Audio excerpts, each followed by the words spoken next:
Here's a quote Hmm. that Baba said to Arnavas. Arnavas was married to Narman. You probably heard this, but it's one of those unfortunate truths where Baba says, "It is nothing to give in when you are wrong, but it has spiritual value to give in when you are right." I get it. That is uncomfortable. My mom used to tell this story about uh, a motorcyclist and a car. They hit each other head on in the intersection, and as they're going up to heaven, they're yelling at each other, "But I had the right of way." Yeah, Yeah, I yeah, think the tough part, Jeff, is that we might think that we are right when we are actually wrong. So, that makes it all right. yeah, So we don't have to give in when we are wrong because we think it's right. yeah, yeah. There are all sorts of loopholes Oh, in I these like the things. loopholes. Yeah, that's it. There's a Dr. Seuss story. There was a north going Zach and a south going Zach, and they were out in the middle of nothing. And they came head on to each other. And one wanted the other one to get out of the way, and the other one wanted that one to get out of the way. So they wouldn't get out of the way. And a whole city built up around them and everything else. And they just never went anywhere because they were too stubborn to give in at all. It was That cute. was St. Paul, Minneapolis, right? I don't know. Here's a nice quote from Rumi. Rumi says, "Love sacrifices all souls, however wise, however awakened, cuts off their heads without a sword, hangs them without a scaffolding. We are like the night, earth's shadow. He is the sun. He splits open our night with a sword soaked in dawn." He splits open our night with a sword soaked in dawn. Wow. Whew. Hey, Hugh, Yeah, can you remember the first time you met the Shaws? yeah. Well, I was in the Navy, and my brother had sent me a whole lot of Baba books, and he said, when you come back on leave, you got to go meet this guy in Schenectady. He's not that far from where we live. So it must have been, Like 1970. I don't remember the exact date, but I was home on leave, so got in the car, went over to Schenectady, and I ran into Rick Dryden at the meeting, who'd been in my high school class, and Oh, wow. another high school friend whose name I can't think of offhand. But yeah, that was really nice. And Yeah. you were kind of coming in really not knowing much of Baba at all, right? Well, my brother had sent me this box of Baba books, so I'd read all the books, and they made perfect sense. But the Bible makes perfect sense in some ways. But when I showed up No, at it Darwin's, doesn't. It says you should stone magicians in the Bible and and smear your door with pig blood. That there's a book, The Year of Living Biblically, where the guy literally tried to do everything in the Bible. Ooh, It was sounds so gruesome. funny. I think they made it into a TV show too. yeah, but, Yeah. and, but it wasn't until I showed up at Darwin's meeting that I really understood who Baba was, and Darwin turned the key. Uh-huh.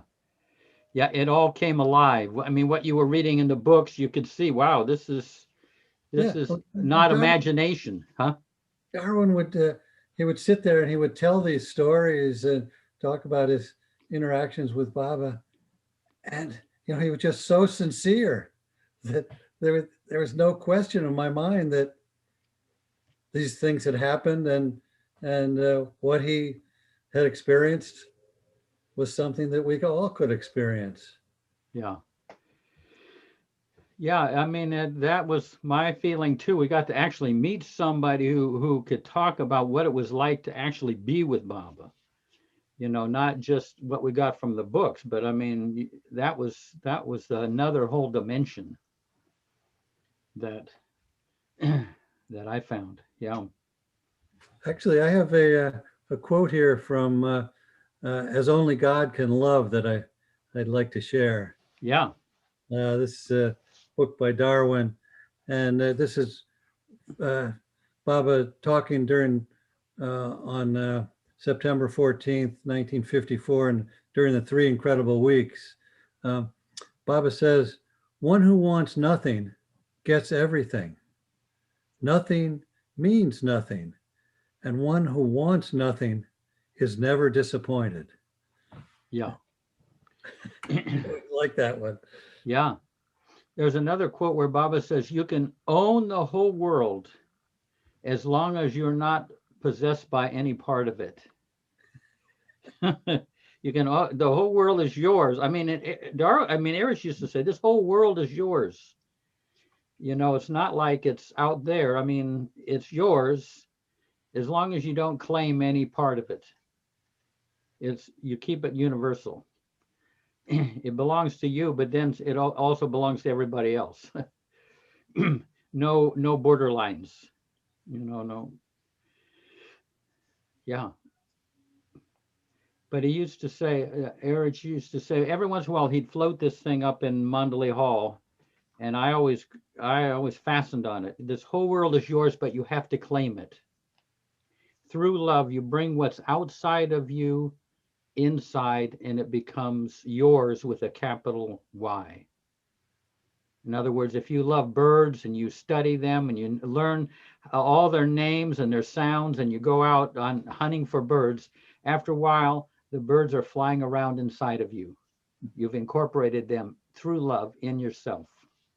And eventually we'll have to do that with everything. Beautiful thing. I mean, it's a beautiful future to look forward to. I'd like to share my first meeting with Darwin Shaw. Okay. Perhaps it was around 1998 or something. But before I meet Darwin Shaw, I met Leatrice Shaw, and I had a great connection with Leatrice. Leatrice, immediately we got bonded. That was a year after I came to Baba, and she was our Sahaba's guest, of course, and she came and stayed in my house. I invited her, she was with us, and amazing, I was very much taken by the depth of her love for Baba. I mean, just she would talk about Baba and the tears was already in her eyes. It was, anyway, very inspiring to be around her. So just she was telling me about the Shaw family and how they met Baba and all that, and about Darwin, but I haven't met Darwin yet. So I went to, perhaps it was my second trip to Meher Center. It was during the springtime, where I went to Dilruba after Baba's house on Sunday 11 to 1. Then I went to Dilruba for the hangout, the social hours. And so Darwin was there with his caretaker. What was her name? Sumna? Summer. Yeah, Summer. Yeah, Summer.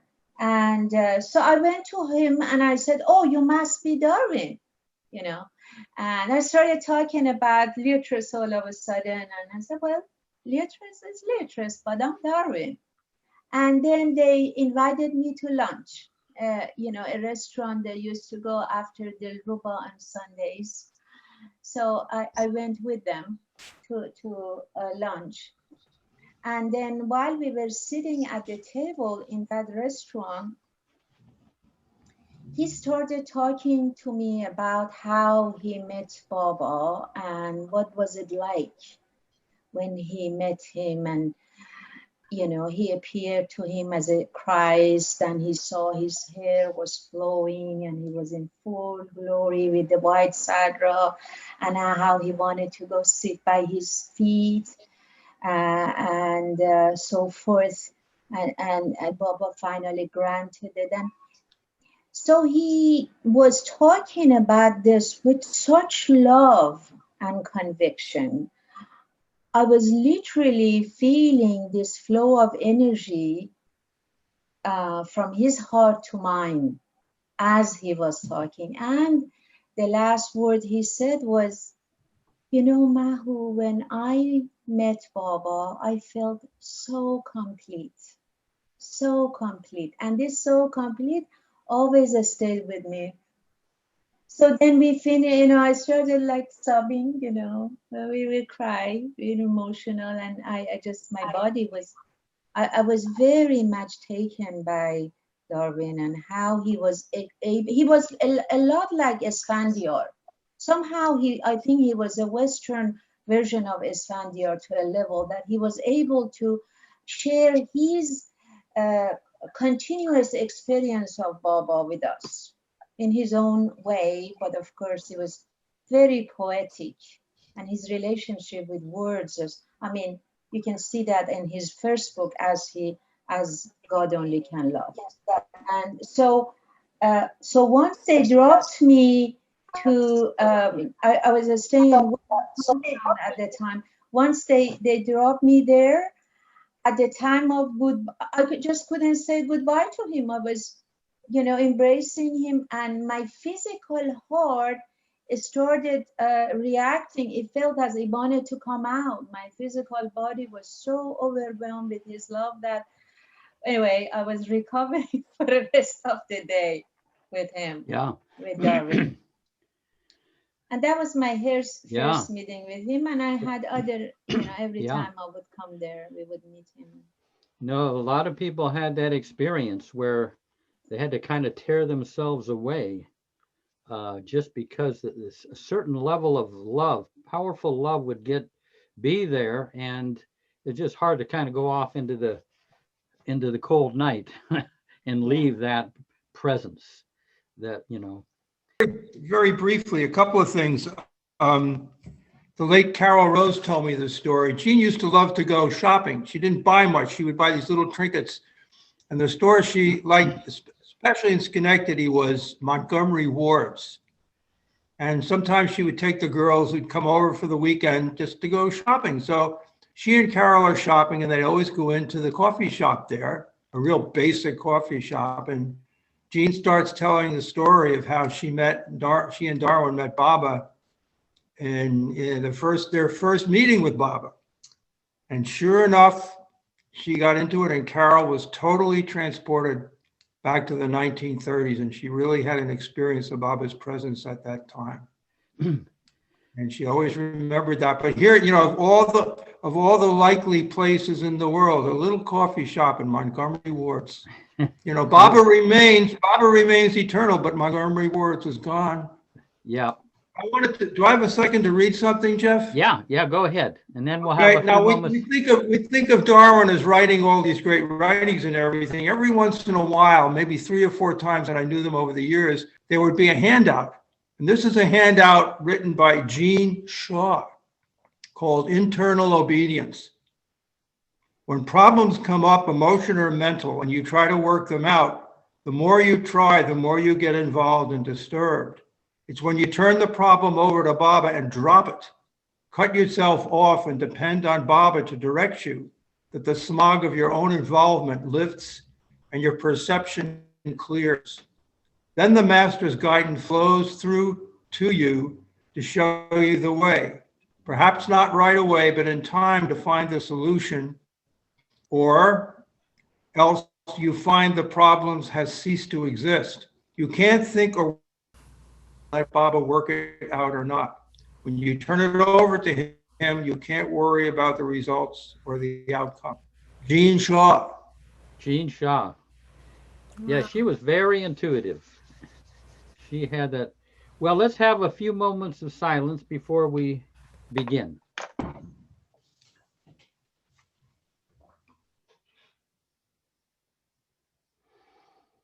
Jai Baba. Jai Baba.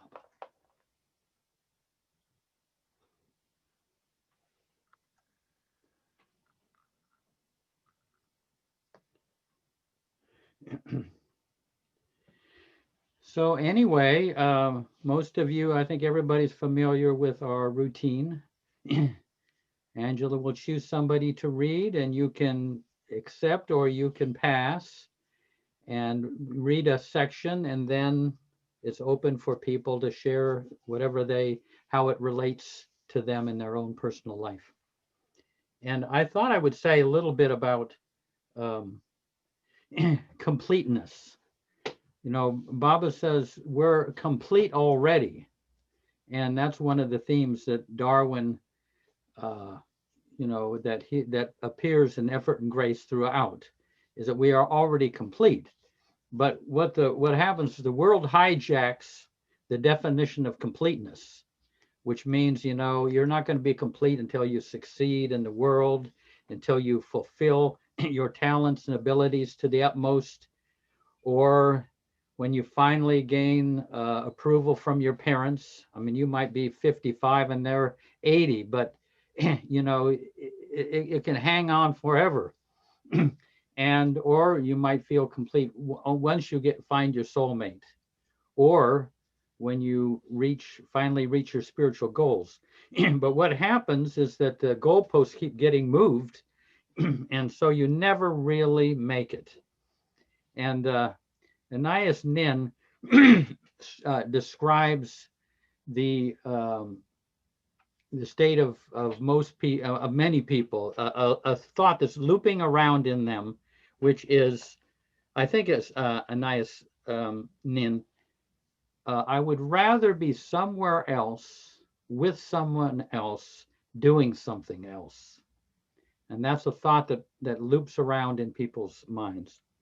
But now from Erich and Darwin, what I gathered from them is it's not really about self-improvement. I mean, self-improvement is endless, but self-acceptance is closer to where we want to be. And but to stay in the present is very difficult. I mean, it takes a profound acceptance of what is happening right now. And, you know, it's very difficult when it's so you can be complete if you're happy and enjoying yourself, but then when there's tremendous suffering and pain comes, you know, we're thinking, well, if I can escape to the future where it's more comfortable, or the past, find comfort in the past, or, you know, something in the present like drugs or alcohol or some kind of escape. And, you know, it's very hard to be complete without acceptance. And I remember I was one time with Bao Churi. I had him privately and I said, Bao, how are you feeling? He's just sitting there. He said, I'm suffering from head to foot, complete suffering. But he was and he'd been in and out of hospitals for years, but he was so accepting of it. You know, he wasn't in conflict with the suffering. And so I said to Bao, you know, there's so much love, even though you're so much suffering, you're radiating such softness and love and everything. And he just kind of smiled. But anyway, I wanted to quote something from Mani. Mani said, it is important for each of us to love Baba, who love Baba, to be with Baba. Baba is with us every second, but it becomes complete when we are with him. So that's a little bit about completeness. So anyway, let's head on to the book. And what page are we on? Oh, I got to get my book. Page 25. Okay. And that's page 14 of the PDF. It's a section called Subtle Veils. It's at the end of chapter 4. Often self-interest and secret desires that are lurking in the subconscious have a surreptitious way of veiling our Actually, forgot my book. Operating in a very subtle way, these desires emerge in our consciousness and want to find fulfillment. And this works its way even into our devotion and love for God. These subtle veils discolor our inner vision, and this causes doubts about the Master to arise in our minds, resulting in a lack of full faith. Although the operation of these subtle veils is something we may not even be aware of, we can do a great deal toward unveiling our deepest faith. This is important because, as Baba says, faith reaches its natural climax and goal when it comes to rest in one's own Master. Inner transformation through faith in the Master is required on the spiritual path, and everything can become completely transformed if we love and trust Him. When this happens, new revelations are disclosed to us. If we do have confidence in Him, and believe Him to be who He really is, then we will have this kind of faith. The heart opens up and we become strong and courageous. We dare to launch forth into the unknown of spiritual values, and we dare to let go of the false and to assert the truth within.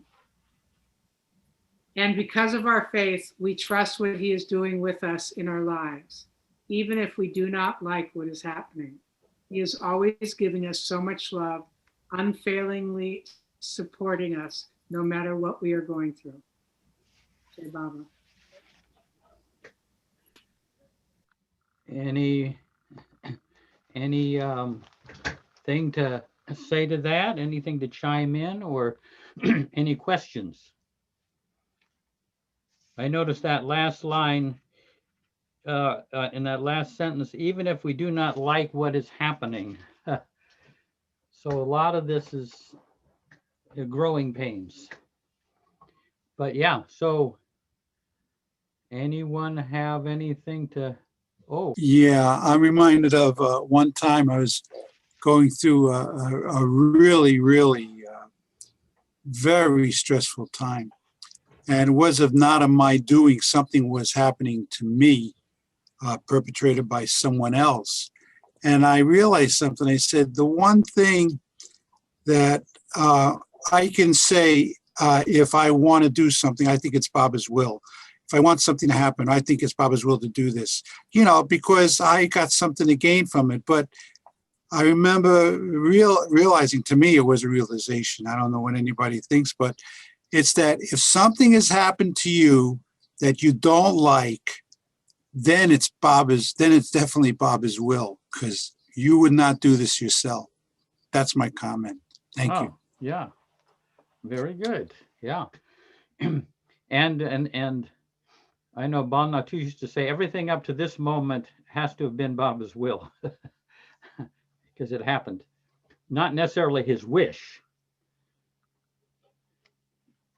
Okay. Right. Gabriella?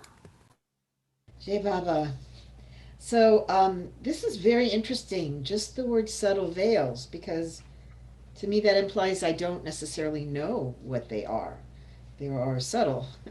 And he says they color our inner vision, which would make me think then that I'm seeing the world in certain ways because of things I don't even know what they are, that are within me, veils that I carry around.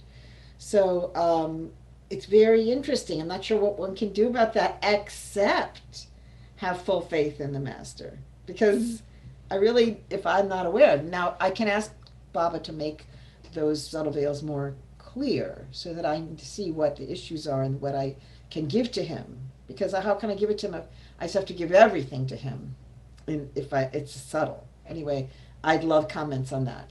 Yeah, good.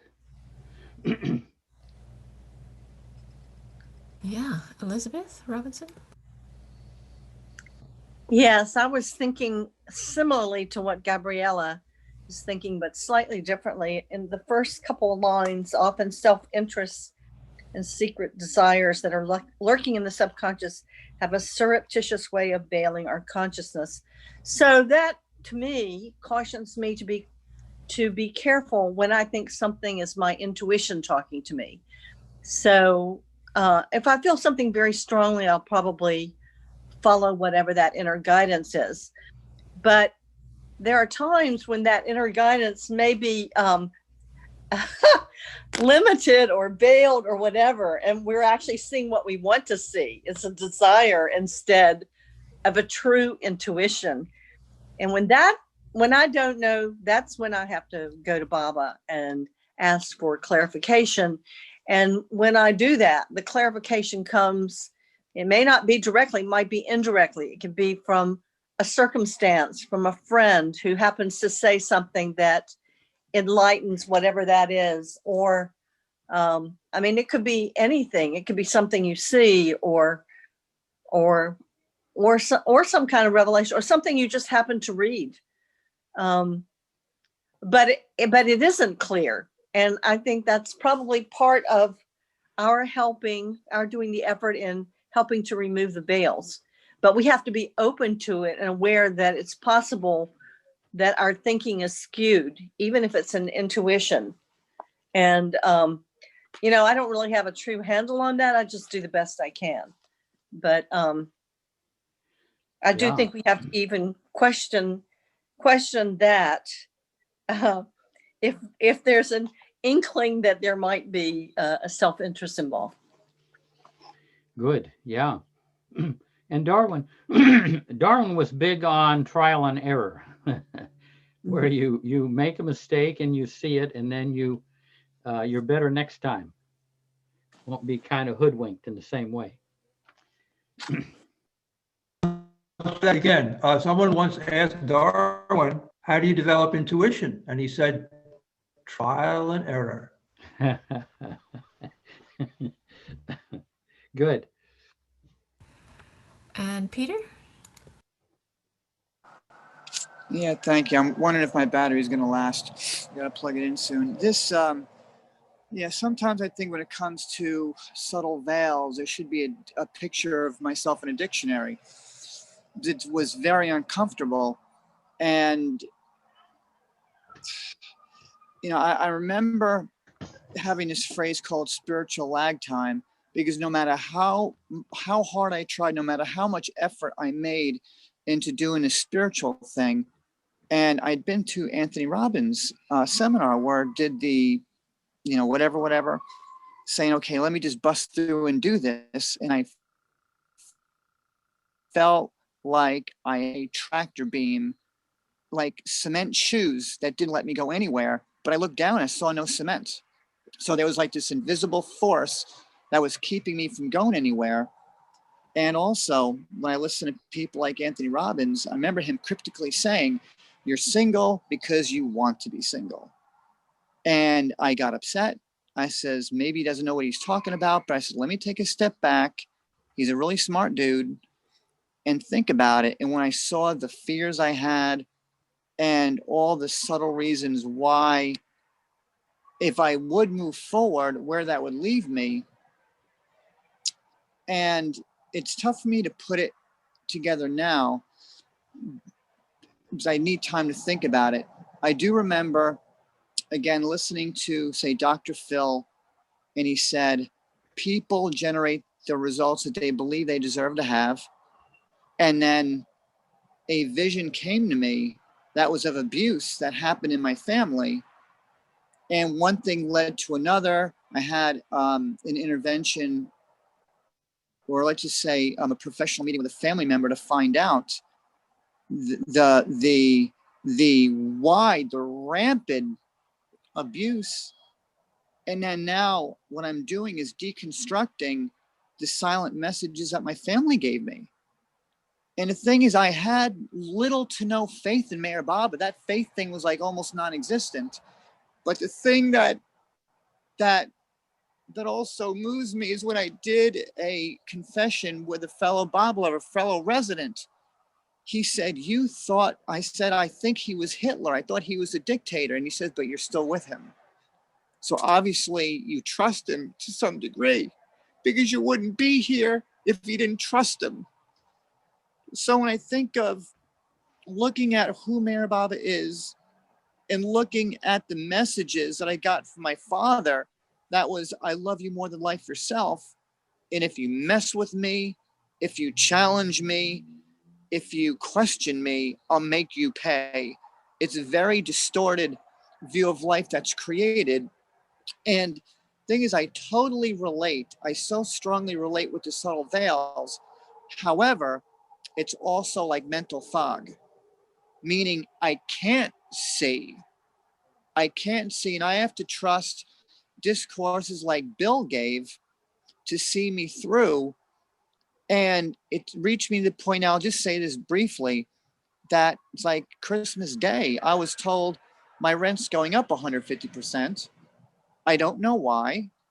I don't have latitude to ask, but for some reason, I went into project status on Christmas damn day, made my to-do list, what I need to do to take care of myself. And although my nervous system is on alert, Mayor Baba said, I have your back. I will protect you. It's my job to protect you. And you will be fine. There's no reason to worry. And it's distilling down the message to own it and believe it. So on one level, I do trust because he's come through for me a number of times that are palpable. But one thing I want to ask people is, there was a discourse that was in Rustam Falahadi's book, I'll try and say this briefly, where Baba said, I save you when you are in impending danger.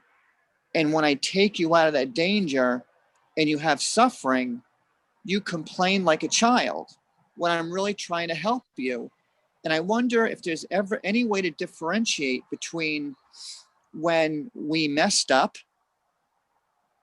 and they're suffering, or when Mayor Baba is just looking to save us or rescue us or protect us, and we think it's the universe just getting us or whipping us or abusing us. If anyone knows a differentiating factor, I'd love to hear it. And I can go on for a while, but I'll leave it at that. Thank you. Okay, we got that. We got that on the docket. I think in my case, if I were to apply these words in my life, I think, or perhaps some of us, as the complete faith in the master is not there. It really isn't. That's why there are times that Maya can get to us, our low desires can get to us and color our subconscious, or as Darwin calls it, subtle veils, and so forth. If I had a complete faith in Baba, I mean, talking about a faith that Arjuna had towards Krishna, I'm talking that faith, then I must be cheerful all the time, you see. I must be the happy person ever, because that's what Baba said. He said, be cheerful. Cheerfulness is the art, and because it makes others happy. So I wouldn't be sad. I wouldn't feel down at times and this and that. And my thought process could not get to me at times when it does. So it all goes back and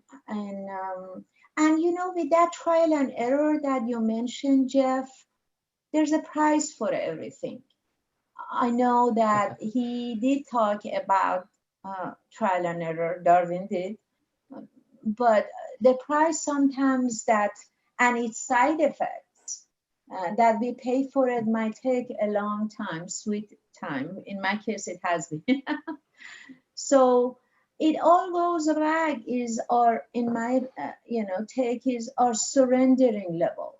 How do we surrender to Meher Baba? Are we taking our comfort zone? Are we in comfort? That's where Darwin comes in. That he says, don't say, don't worry, be happy. Many of us, we just really say, oh, Baba said, don't worry, be happy. But we forget that he said, do your best and then leave the result to me. Then don't worry, be happy. So there is a part on on our side that needs to be done, the leg works, all the work, and then he is able, if the right time, it is a right time, the transformation of consciousness automatically will happen because he is working with us constantly. That's my faith. That I have 100% faith, that he is working with me all the time, all the time, all the time. There are ways that he is able to show me my flaws, letting me know that I'm falling into my weaknesses again. And I have a chance to revamp and redo. So, yeah, that's, and another thing that, you know, is Baba's wish. We used to ask Bao in his chat, unending chat, those precious internet chat, that, so we were saying, you know, so you were Mandali, you were with him all the time, you were his close disciples, you lived with him, he was giving you instruction, live instruction, and it was about you to follow. But what about us? He's no longer with us. So how do we know what Baba wants me to do at this particular time? And so forth, and especially if our intuition is not that strong. Sometimes if we're very intuitive, he's always communicating. So he said, that was Bao's, share with us. He said, yes, his instruction is there, and that is Baba's wish. The Baba's wish, the six that he has said, especially the one that he says, whatever situation that you're in, just say, Baba wants me to be here. If you're happy, just say, Baba wants me to be happy. If you're sad, just say, Baba wants me to be sad, and so forth. So yeah. Anyway, I can. Yeah. Well, maybe we can read that at the very end. Yeah, I have it ready. I Yeah. can read it. Yeah, if you but want let's me to.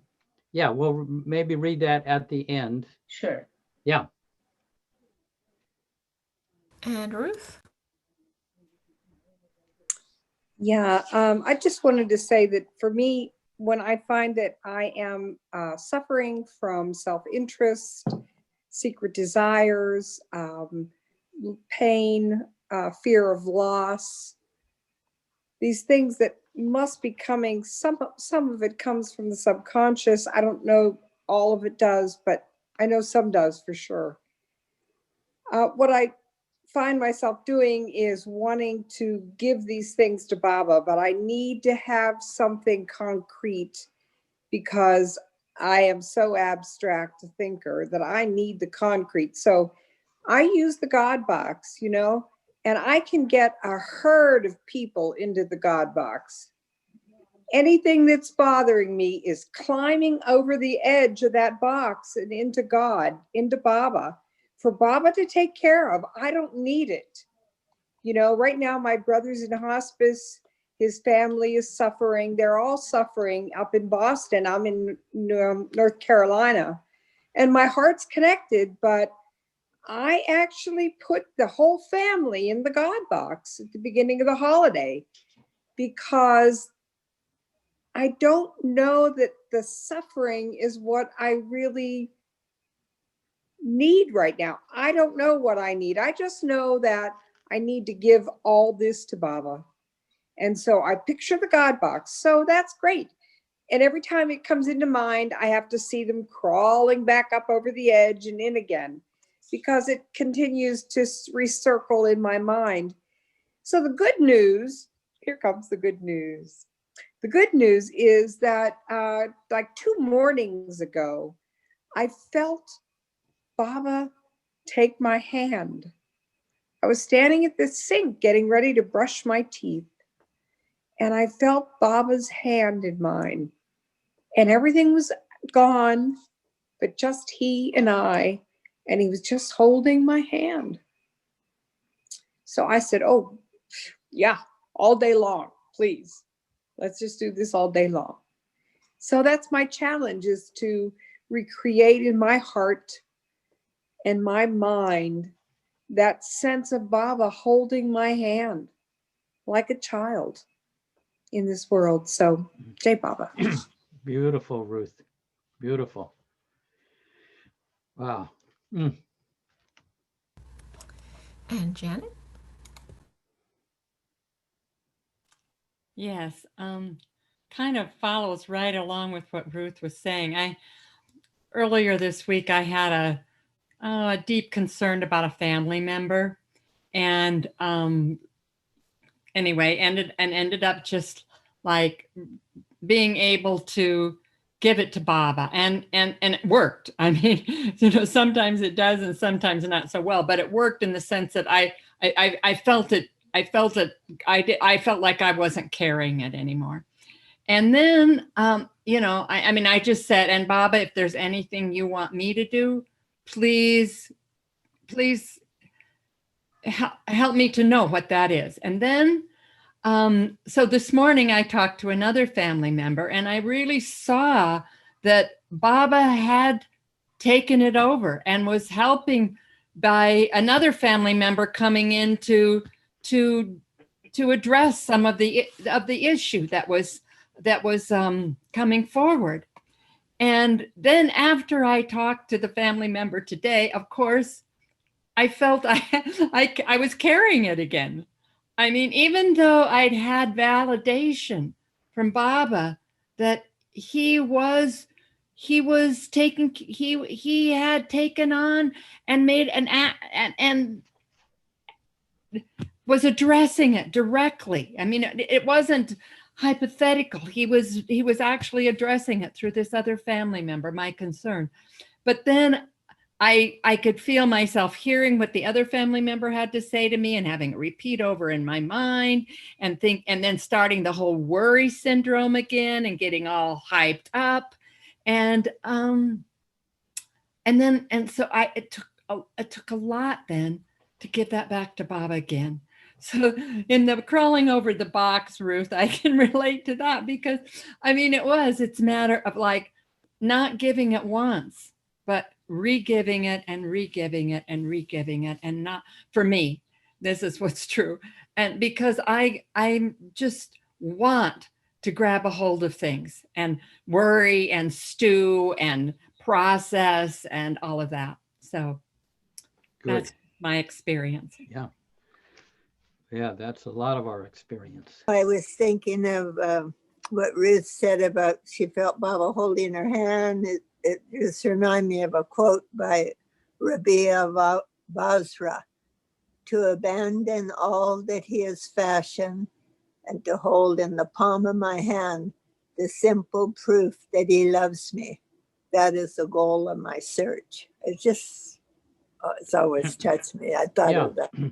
Read that again. Rosalie, read that again. To abandon all that he has fashioned and to hold in the palm of my hand the simple proof that he loves me. That is the goal of my search. Beautiful. She later became, probably most of you know, Baba Jan. Baba said that Rabia, that Baba Jan had been Rabia. I'm thinking of, I'm hoping that we'll be able to answer some of the things that Peter brought up as we go on, because we're going to get into more veils here in the next chapter. But here's one thing that Darwin wrote down in 1954, I think it was in the museum room, and Darwin had a stenographer pad, and Baba was writing this on, indicating this on the alphabet board with Erich reading. And this is what Darwin wrote down, what Baba said, which is, don't worry, let me do the worrying. I enjoy working things out. There's no use for you and I worrying. If you are going to worry, I won't worry. So when we do worry, we're robbing something that Baba likes to do. I enjoy working things out. And we'll say, oh no, Baba, I'm not going to let you do that. I'm going to worry about it. So he is inviting us not to worry about these things, even though it seems like we're being very responsible human beings to take on some of these things hook, line, and sinker. Hi there. I just wanted to share that in the chapter, it says subtle veils, and I keep seeing a neon sign of the word subtle. And what's coming to mind is that We can't worry for Baba. We have to let Baba worry for us, true, so he can do the work. But there is that little subtle part, I think, when we get into that space, that Baba tells us in a situation, what is our part? You know? Beautiful. Yeah. Yeah, what is our part? And then once he tells us that and we take action on it, then I think the whole thing just happens. You know, he does take the whole thing over. You know, because I've been struggling with this for a while, and I kind of look at it as a Baba dance with Baba. You know, I had an intuition, well, I want to turn this over to Baba in faith, but there is a part that I know that belongs to me. And you question that, well, at least I did, but it became true. So I just wanted to share that part. You know, it might be tiny, it might be huge, but it doesn't last that long. You just do it, and then it's like boom. He's like right there, like Ruth. He has your hand, he has your back. He's like right there, and then you know. But there is. And he may have. It's not all of it, because I used to make the mistake of taking it all the responsibility, and think I was sharing that with Baba, but that's not it. You have to give it to Baba, but take your part. You can't really share it with Baba. Yeah, you may give it to Baba, and then he may have you part of the solution. Exactly. You may get recruited. Right. But he's recruiting you. You're not recruiting yourself. Yeah, because he has to work through our little bodies and our little minds. You know, he needs us, you know, on the boots on the ground sometimes. So we got to pay attention. Yeah. You know? But anyway, thanks. Good. Thanks. Yeah. This is such a very important discussion, I think, for all of us, especially as I'm listening to each person talk, because I don't know everybody's name, but Muhu, I believe, the woman who spoke about the Bhagavad Gita. Yeah. Arjuna is told by God through Lord Krishna, you have to fight this fight to take away evil from the world. And Arjuna speaks to God and says, I can't do it. And God says, you have to. And Arjuna says, but this war against evil, I have to actually go into battle against people in my own family, cousins, brothers. I mention it not to contradict Muhu at all. It reminds me what she said of the words of having faith, and we have so many desires, many of them are not so subtle. So here's God talking to Krishna like Baba has talked to the Mandali or has maybe talked to us. And even in the presence of Lord Krishna, Arjuna is saying, I can't do that, God. And God convinces Arjuna, like God convinced Noah to build the ark. There's going to be a flood, God. Come on. You want me to pick a boat that big? Come on. Ye of little faith. If you had the faith of a mustard seed, says Jesus. So, like Peter, he has questions, very important questions about unconscious and motives. And this particular paragraph that we will, the few paragraphs on this, it gave me a sense, as was just said, let Baba do what Baba says he's going to do. Because if you worry, he says, no, I'm not. Hearing that again, what has that done for me is assure me. Baba's not kidding when he says, I don't care if you've been good or bad, like the Santa Claus song says. You know what the right thing to do is, Jeff. You don't have to, yes, Jeff, you have many self-interests. Yes, Jeff, you have many desires. Yes, there are veils that I put in your life, and there are not veils that you know there are many desires. Actually, everything that I hear people say and do is about desire or need. If you notice, what are you doing a good part of the day? You may be doing for others also. Anyway, last thought is something like this. Listening to what everybody has just said reminds me, even if you have a lot of faith, as Arjuna did in Baba, but there's still a little bit that's, there's maybe a little bit of faith that's not 100% there. Don't worry. Give it to Baba. Any worry, give it to Baba. If Arjuna is going to have some resistance toward the Lord who's saying, this is what is your next assignment, I order you to do it. If Arjuna is having a little bit of challenge, I think we have to cut ourselves a little bit of slack. Not a whole lot of slack, but a little self-compassion, a little self-love, a little non-judgment. So that's a big takeaway for me. Yeah. It's okay to have a little of that doubt. Oh, ye of little faith, says Jesus to Thomas, or as Baba has said in different ways to us. So this is very important because it fills in an invisible thing. I can't even put a word on it. All I know is that just this discussion has meant a great deal to me because it has reminded me that it's okay at times to have a little lack of faith. Things can get very challenging in our lives in different ways. And just give it to Baba. I don't want to say give it to Baba anyway. No, just give it to Baba without the anyway. He's going to deal with it anyway, so you might as well give it to him. So I do a little self-talk so that it really works. I want to take these beautiful lessons and not just intellectualize with them, which I may do too much, but really make it a very practical lesson. So, and the only thing I can say to Peter is there may be some answers, but as an old wise friend of mine said, Jeff, there are many, many questions and there are very few answers. There's a lot of questions we all have, and I would love to know the answers to what Peter's question is for my life, and I'm sure we would all, but there are many questions and very few answers. Means to me, as Barbara is saying, you'll have endless questions. My beloved lovers, you'll have many, many questions. Yeah. Just know that God loves you. When I heard somebody say that, the beautiful reading of the saintly person, just know that God loves you. To remember that, to me, for me, is like the divine maple syrup. God loves you. God loves me. So are you going to worry and let your egoic side say, I gotcha, gotcha?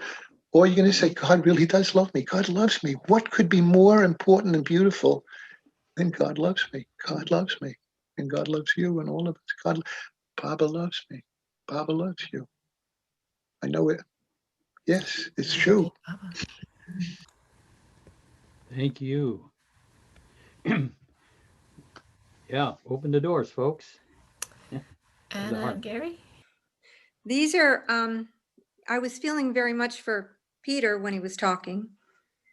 And then what really was interesting was, in Gary's in my life, we've been put through the grindstone a few times. And actually, I thought I was going to go mad at different times, just from the different circumstances that we've been in. And when I look back, like even at the last 3 years, it's incredible. Nobody could have written a script. If you were a genius, you couldn't have written a script that would have played out better than what Baba pulled out for us. I mean, it's actually very entertaining when you tell the story, because he actually designs and creates your life in such a remarkable way that if you can give it a long look after you've been through absolute murder and hell, it all worked out somehow. It was fine. And actually it's better than you could have ever imagined working out. But one thing that Ruth had said was that we need to be a participant in this. So you just can't say, okay, Baba, here, take this, okay, Baba, this is yours, because he works through us. And I mean, cleaning up your intuition and all that, sometimes it's, sometimes you just have to take risks. and just go with your guts on stuff and just do it, and just really a lot of hard labor sometimes. And he does direct you and he guides you and he does tell you, but a lot of times when he's really, really there, you can't see him at all. He's nowhere to be found and nowhere to be seen. He's like, you're screaming, where are you, Baba? And you can't find him anywhere, but he's working harder and making things happen more because you're working your ass off at the same time. So you've got to be a participant. If you want something to move in your life, take a step. Try to make it move. If he doesn't like it, he's going to tell you about it real fast. And so a lot of times when I wake up in the morning, I say, I can't do this. This life is completely impossible. I mean, the game plan is completely off here. You're going to have to live my life for me today. And it's funny because at the end of the day, I think, hey, that was pretty cool. I like what you pulled off, So Yeah. he makes it very interesting, but you do have to really participate and you have to be extremely involved. So you do give it to him, but it's not like you can go, okay, here, take it, I mean, you can do that, but you got to get involved too. I don't know. I probably don't do any of this right, and I probably never have and never will. But I'm just telling you what I'm trying to do here. I'm getting involved a little bit, and I try not to step on his toes. That's it. Beautiful. Yeah. Well, like I say, as I said, you can give these things to Baba, and then he may volunteer you to be the person on the ground to work this mess out. But at least you're taking your cues from him and not your own wherewithal, Yeah, I have something that speaks to what Anna just said about action. And it's something that, and what Baba says about worry. And for me, the distinction is that, we have to participate. Like Anna said, we can't just like go, okay, whatever, and not be a partner with Baba. But I think what he's telling us in not worrying is not being attached to the results. And this is something from Lord Mayher, which I think really expresses it beautifully about that. It's short. Should I read it? Yeah, go ahead. The title is Man Must Think, but He Must Not Worry. Even a great soul like Gandhi worries because this is Baba speaking, because he wants results. One must sincerely try to do his duties, but the results must always be left with God. Worrying about the results is no good and of no use. If a person wishes to do anything for others, he must do it sincerely. And having done it, he should not worry about the results, for the results are not in human hands, and not is in italics. It is for humans to do, but for God to ordain. To remain aloof from results is not difficult, but men do not try, because it is human nature to think of the results of one's actions. However, it does not mean one should worry. Man must think, but he must not worry. Try to attribute all your acts to God and let results be his. Gandhi says he does everything for God and attributes it to him, but he still worries because he cares about the results. Excellent. Yeah, that results. That's the killer there. Just a few comments, especially about Krishna and Arjuna that Jeff mentioned. When Krishna, the story that I read, when Krishna ordered Arjuna to kill some of those Kaurava, he was hesitant because he said, how can I slaughter my like being, other human being? I won't be able to. And then what Krishna did is he opened his mouth to Arjuna, and Arjuna was able to see the entire universe within Krishna's mouth. So Krishna showed that to Arjuna, that everything is mine, everything is in me. And I am the universe, I am those people, and so forth. So without any hesitation, Arjuna went and did several battles that ended up with some killing and so forth, in a complete faith in instruction that he received from Krishna. And of course, later on, Krishna showed his universal body to Arjuna, which Baba later on said, that was one of my mistakes. I shouldn't have done that, because Arjuna really couldn't take it. But that's another point. No, I just wanted, Jeff, to say that before I come to Baba, I took some courses in Landmark Forum. I don't know if you've heard of them, Landmark Education. I completed the whole curriculum. A lot of our friends did here in LA. And there was something in there that they were saying, it still resonates and stayed with me. And they were saying humans are the meaning-making machines. They are the meaning-making machines. What does it mean? It means that in episodes that happens in our life, we can have certain, a reaction toward it. We could make a meaning out of it. We could leave it, let it be. We could give it to Baba. We could feel sorry for ourselves. Some of us have, I used to be like that. I was the worst self-critic, worst. No, but I was, before anybody criticized me, I used to criticize myself for doing something wrong. You know how destructive this could be to my self-confidence and my, spirit? I mean, human are subject to making errors. I mean, that's why we are limited. We're getting there. But Jeff, the question, the reason that level of faith is with me as a role model, because I can see what the goal is. That's my goal. And I need to have it being ingrained in my heart that eventually I have to get there. No question asked. It's like that couplet from Hafiz, that, the three couplet that Baba asked Aloba to bring from the other door when, the other room when he was dropping his body. Anyway, it's not with me, but the gist of it was never question what the master says. It is your in your incapacity to understand him.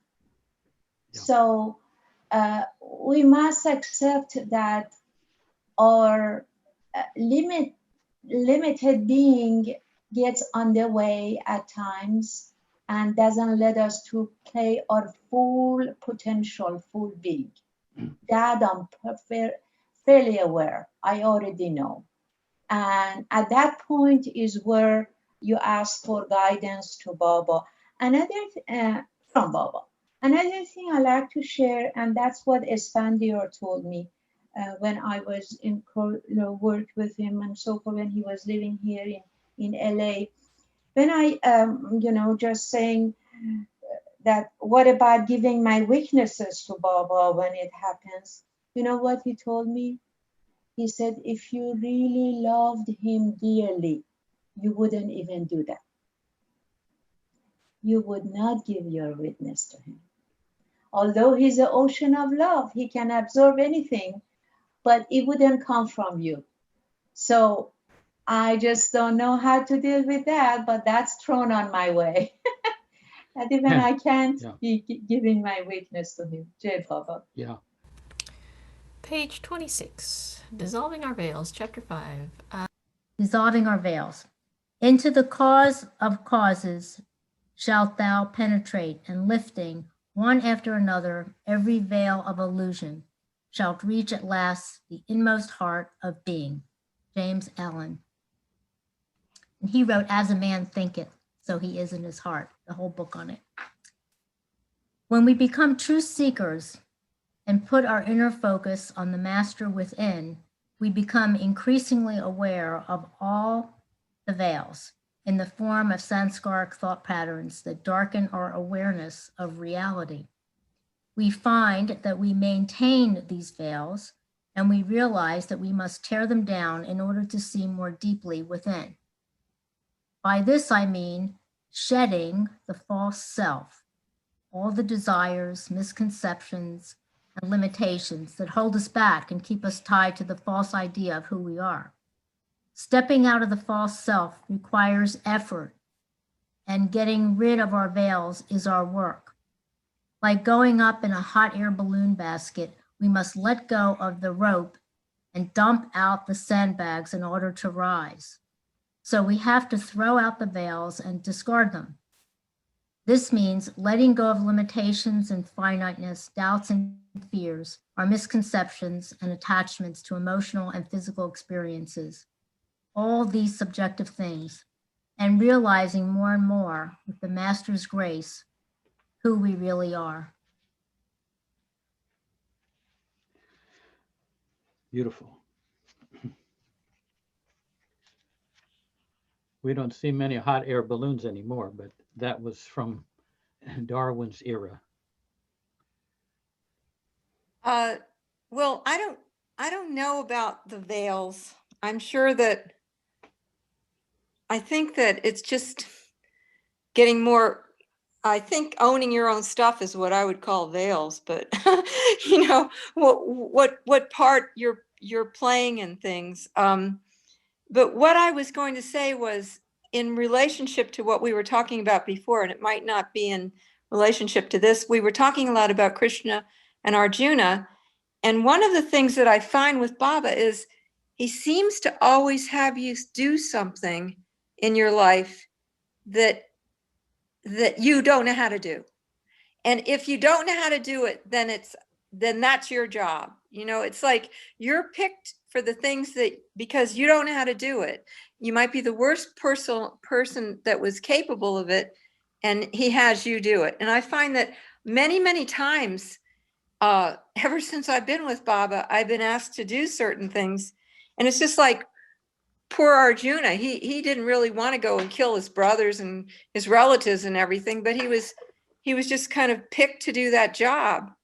And that's the part of being a participant in all of this. It's very confusing, but I guess it's just you just have to have faith that you're doing the right thing, and you jump in feet first and just, you know, do a job, even though you feel completely inept in doing it, and just have faith that that's what Baba's calling you to do. Even if it does take something like completely against what you would normally do. If it takes like the same kind of thing maybe that Arjuna was up against, like if you were a warrior and you had to fight and you went into the battle and you knew that, you know, God was wanting you to do that, then you do it and just have faith in him that you were doing the right thing. I think it's the only way you can possibly maneuver these waters, don't you?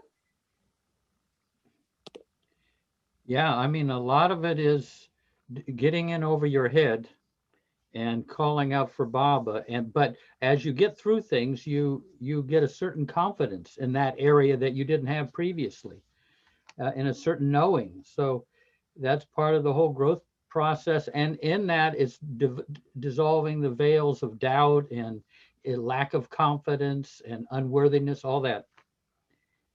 Okay, what I was going to say was, yeah, it's right. I call that stretching. Yeah. Like I'm a painter, so I stretch all the time in my paintings. I have to go beyond what I did before. Baba, since I've been with him, has stretched me and stretched me and stretched me and stretched me to do things I never, ever thought I was capable ever of doing. And it's almost like problem solving. He enjoys it. He enjoys your company. You got to make things interesting for him. Make your life like, oh, let's figure this one out today, Baba. Okay, we got this like horrible situation, or we've got this very interesting situation, or something very, I can't do it at all. Let's think. And then suddenly you'll get this insight or something, and you can tell he's working with you. And it's like that constant companion, but he's right there, and he enjoys working with us. He actually enjoys our company, believe it or not. Yeah. No, exactly. I agree. Yeah. A Okay, that's all I 1000%. had to say about it. Yeah, beautiful. And Elizabeth? Yeah, it was mostly my reaction to the sentence, like going up in a hot air balloon basket. We must let go of the rope and dump out the sandbags in order to rise. When when Heidi read that, I kind of felt like the bottom drop out of my stomach. I thought, oh my gosh, that was really scary to think about, and to think that that is what we need to do. And sometimes the things are really small, I guess, like figuring something out that we're not good at figuring out. But anyway, I did not expect a reaction like that. But it's kind of like a fear reaction, I guess, and how to let go of the fear, which I guess is tied into trust. Anyway, I just wanted to say that. Thank you. Yeah. Good. Excellent. A natural process. By efforts, I do not mean, hold on. By efforts, I do not mean imposing upon the mind a strained artificial discipline motivated by negative self-judgment. Rather, I mean a natural response based on understanding that inspires us to clear out the false veils, exchanging them for something more true as we awaken to an increasing awareness of the infinite possibilities open to us. This growing understanding is based on love for God rather than on reaction, rather than on reason, on intuition, rather than on intellect. Sorry, I messed that up. This is mostly a matter of maturity, which develops through the logic of experience that Meher Baba describes, bringing about the readiness to grow out of the gross realm.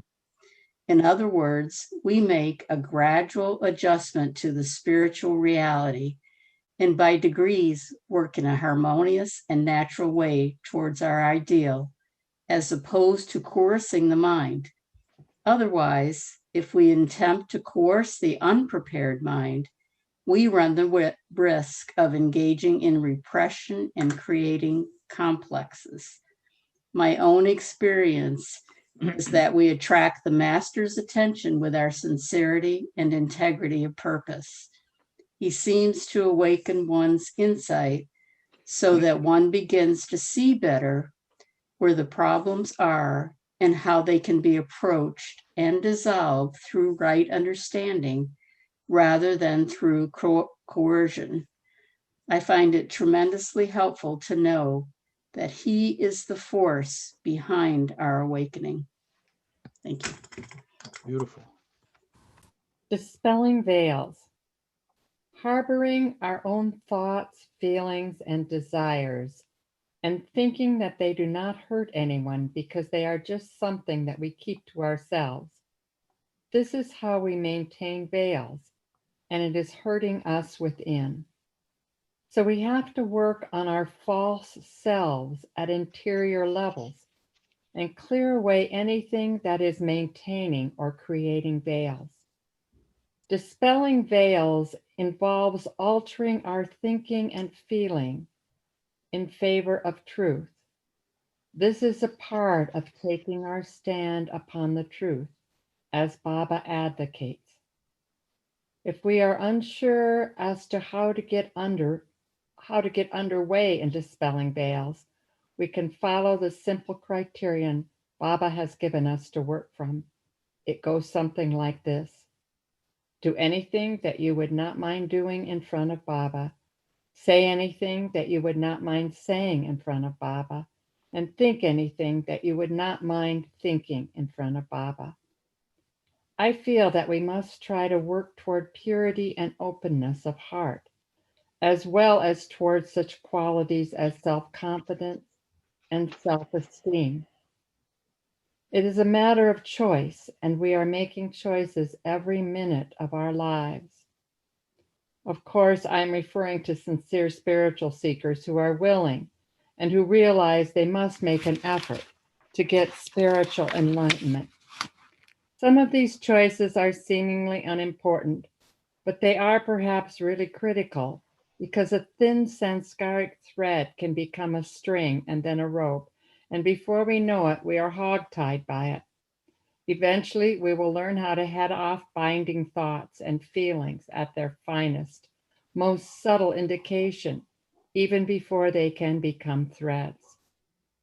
As we work to tear down the veils, we begin to enjoy the spiritual life within, because the heart gets free of turbulence and darkness, and we become increasingly aware of the divine presence.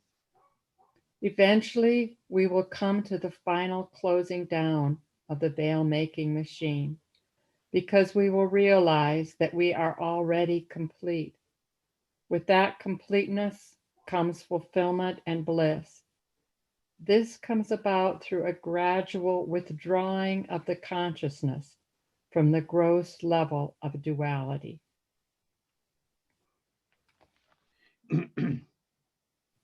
I remember Darwin would say, we have to get so sensitive. I mean, he's not saying you do this right off, but so sensitive, like the first tremor of anger that enters into your consciousness, you pick it up and give it to Baba if you can.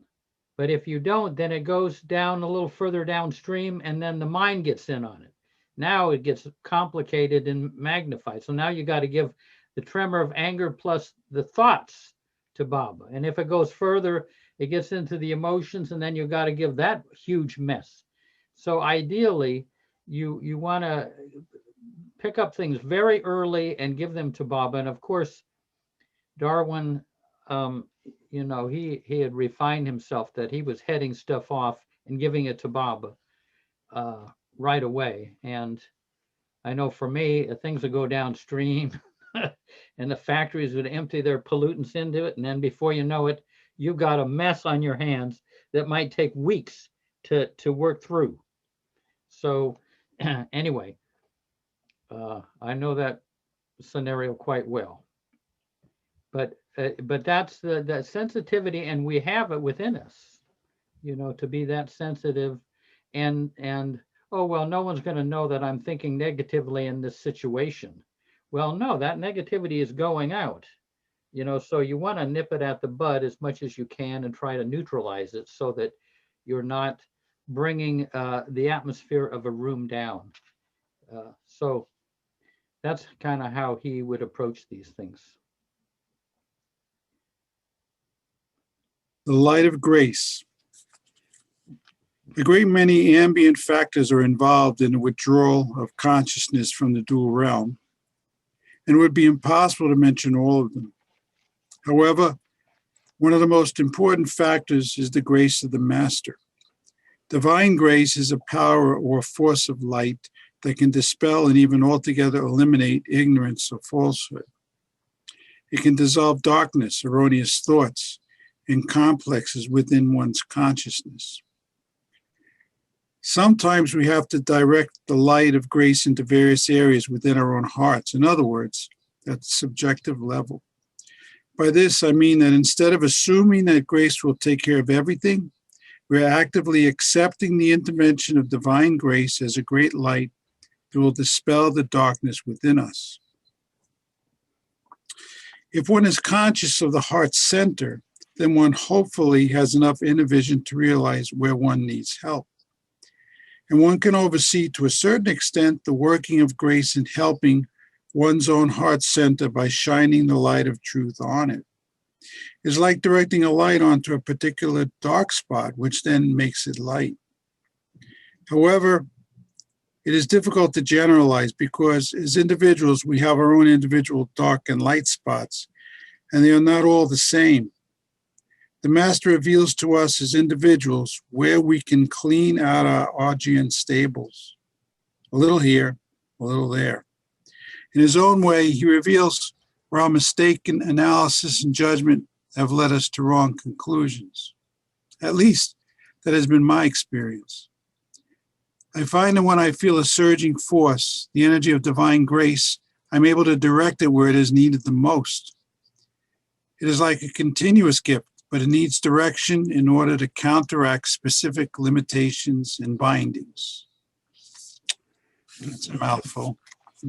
Yeah, can anybody give an example from their own life, or does this happen where you kind of feel an openness within you, and then you can tackle certain complexes within you and try to give those to Baba, try to see them more see them in a clearer light? Anybody find that happen in their own lives? Who feels like sharing? No, it's a feeling of unworthiness, I think, that I've recognized in myself, and I asked Baba for help with that, and then I try to let it go. Of course, you might argue that I'm not really asking for help because I might be saying it. I really don't want help in this, Baba, but I'll just say it because I know that's what I should be asking. But yeah, I can see certain parts of me that I say, this is like, if it was my dad, I don't think my dad should be like that. So looking at it, my kids looking at me, that makes me look at myself a little more, I examine myself better instead of, now that I'm almost, whatever age I am, now that I'm older, you like to think, well, I'm done, I'm okay. And the truth is, like that song, we're all little children fresh from school. So that's my comment.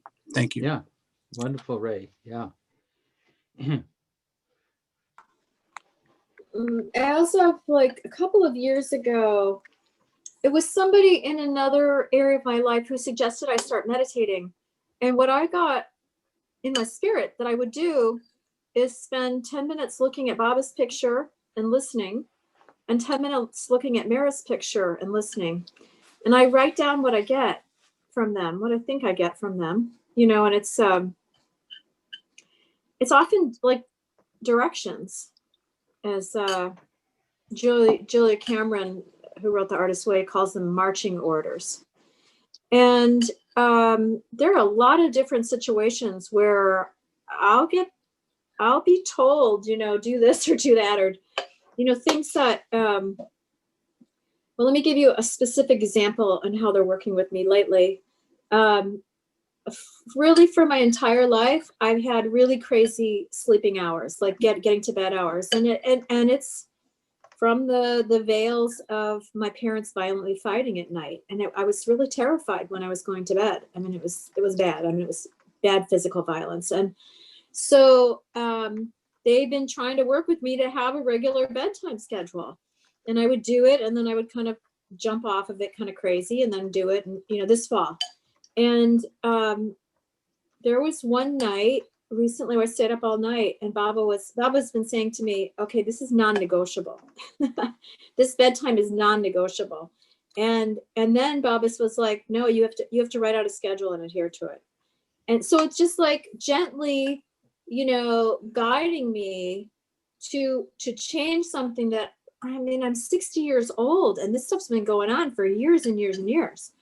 And so I'm beginning to have a regular schedule. And then when I kind of go off, Baba's like, no, go back to this, and so, because it's a lot, it's a lot to change, like years and years and years of habits. So, there's also emotional stuff and interactions with people and stuff like that. That's what I want to share right now. Yeah, thanks. Yeah, thank you, Leah. Yeah, I just want to make a quick comment. I guess one could phrase it when one feels one is in the zone, as they say in sports, and things are sort of opening up within. I remember Darwin saying you really have to go with that. You can make furious efforts to surrender things to Baba, and you can actually unload lifetimes of things, whatever that short period of time is. I don't have any experience of being able to shine a light of parts like this, but that to me is very advanced. Maybe some of you folks can do that. But I just remember Darwin saying, when things are opening up and you feel like freeing up within, that's a time to really unload and surrender. Yeah. Rather than fall into, rather than to get into a lot of worldly things, which you can also do when you feel freed up like that. You can just sort of coast along and go to movies and things like that and feel really free. Just Bob Darwin used to go for it during those times. Jeff, do you remember anything like that? Yeah, no, exactly. Or not just kind of indulge in the experience. You're in an expansive state, and then you can take some of the limitations and complexes and shortcomings you have, and in that space offer them to Baba. It's like a bonfire, and you can just throw any of your garbage in there and burn it up for as long as you are in that expansive state. Much can be gotten rid of, and Baba's thrilled to have it. Our garbage are like roses to him. Yeah, hi. I'll just try to make this brief. But for some reason I've been listening to the meeting more than I usually do. I feel like I've had radar lock on for much of the meeting. One thing I wanted to mention is that when it comes to this lifting of veils, although usually if I mention this, I feel a lot of judgment. And I'm saying wherever I may or may not mention this, but I tend to think that what is so wonderful about the 12-step approach is that I believe it methodologizes a spiritual path. It like methodologizes the path of Meher Baba, where sometimes I see if I was to do Baba's directions, they'd be a lot more in a haphazard, random manner, where that I'm sure it works for people because that's what they do. Also, when I look at the 12 steps, it just sometimes I remember and I look at what is asked, and that's what I came up with. It methodologizes the path of Meher Baba, or really whatever path somebody else may be on. So it could be like, sometimes I feel like I'm swimming out of the Mariana Trench with there's like that many layers of veils, but that's what it feels like sometimes is, dissolving the veils is like going from the bottom of the Pacific Ocean northbound or to the surface. But I just wanted to mention that. Hopefully it was understandable. Yeah. All right. Pass. Yeah, good. Yeah, many people have benefited, Baba people, from the 12-step programs. Yeah. And Heidi? Yeah, one of the things I love about this little segment, The Light of Grace, is that Darwin's telling us that we can actually, if we're aware of our light and dark spots, we can direct God's grace consciously to change it. And, it's kind of hard to swallow that, but, the possibilities there. And I was thinking that a little 6-year-old a long time ago actually taught me this. I was working with her, a very traumatized and very spiritual young lady, and we were talking about her good points and her bad points, and how she could transform so she could adjust to a new situation and work more on the light. And she looked at me at one point and I said, "What can we do?" And she's together and she said, "Oh, I know what we could do. We could tink it." I said, "Tink it?" I said, and then I thought, Tinkerbell. I said, "Yes, we can tink it." And we made this little tink wand, and, she was tinking things away and she had this playfulness about it. And it was so beautiful and open. And I felt Baba's presence there, absolutely there. And I just thought of it now when I read this again about this chapter. that we could, it says sometimes we have to direct the light of grace into various areas within our own heart. In other words, at the subjective level. By this, I mean that instead of assuming that grace will take care of everything, we are actively accepting the intervention of divine grace as a great light that will dispel the darkness within us. So we can allow it and we could think it. Good. Yeah. No, I mean, as I've said, you know, Darwin was very proactive about the inner life. We don't just have to be victims of a disorderly inner life. We can kind of clear out some things and give ourselves a different outer life just by internal work. And I think too that this is what Darwin meant when he was helping us understand that we're not small, you know, that we're big, because we can choose and re-choose. We're going to make mistakes. We're going to fall back and slide back, but we can always get back on the train. Yeah. And take it.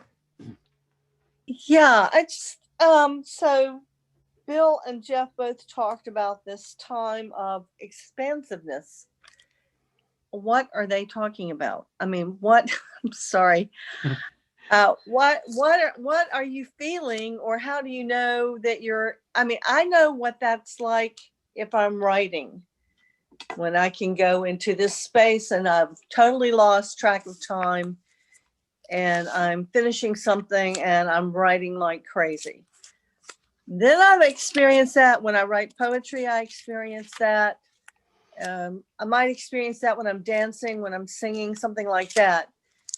But otherwise, I don't quite understand what you're talking about. And I'm wondering, how do you capture that? Thank you. Good question. Anybody there from the gallery?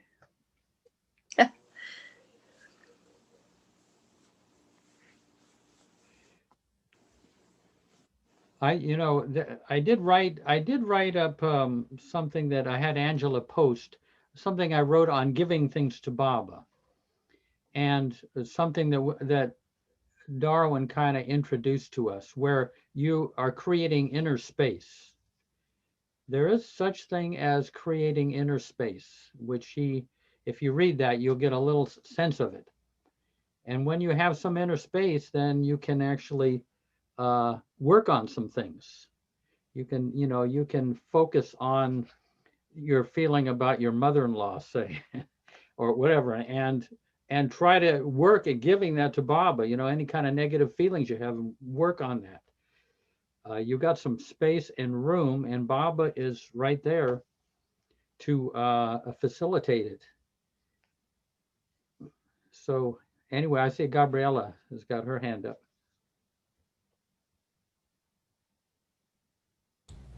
So really quick, because we're almost at ending, but I'm a body worker, and for many, many years I would do this work with light, not even, just opening to Baba and then allowing, but the key thing is allowing the light to go where it wants to go, because if you're working with somebody, you don't want to invade their space, only where you're invited. And it's the same with myself when I work with myself with light, and I just allow the light to come through my head, through my heart, and then I can start with my body and see where I need healing inside, and allow the light to go where it is drawn to go. And that's something that I've done for so many years, and I sort of forgot. I'm glad we talked about it, because it slips away, and also that I think it could be used very much for emotional states. Then I could do it I would do it for my own emotions, to allow the light to go there, that expansiveness that we're talking about. Thanks. Yeah, beautiful. Yeah, you can use that same, what you're using in your practice, you can use on your internal life. And yeah, and Bob is right there. He's up for it. He's got his sadhana rolled up, the sleeves of his sadhana rolled up. Anything, comments to? I sometimes put Larry Pesta on the spot. What I've been thinking about lately is when Mani said in a video I saw where she said that Baba said, it's always a moving forward. It's never a moving backwards. It's always going forward. And like she had that huge smile on her face. And I just find that very inspiring, because no matter how far I feel I fall back, it's always a going forward. So, Jai Baba. Yeah, Baba's method was 2 steps forward, 1 step back. 2 steps forward, 1 step back. That's Baba's himself said that. So you kind of go forward with some progress, and then you screw up, and then you get yourself on your feet again. You go a couple steps forward, and then you fall back. And he says, in doing so, you're progressing spiritually, but at the same time, your pride of progress is getting annihilated simultaneously. So, yeah, there's one thing that Mani used to say. Oh yeah, we'll take a moment of silence here in a second. But there's one thing that it may be worth thinking about. But Mani used to say, you need to see things through Baba's eyes. A very, very unusual. I mean, she used to say that from time to time. We have to see things through Baba's eyes. I mean, of course, we know about seeing things through our eyes. What does it mean to see things through Baba's eyes? How would Baba look at this situation? There's how I look at it. How would Baba look at this situation? And it's a very interesting challenge and of perspective. Because Baba has a perspective that may be quite different from ours, or it may be exactly what we have. But it's worth entertaining this presumptuousness of thinking that we could see things through Baba's eyes. I mean, there was a story, for example, there was one guy that used to come before Baba, and his devotion was so ingenuine and artificial, and Erich would witness this, and it was just disturbing for him to see this display from time to time when this guy would come to see Baba.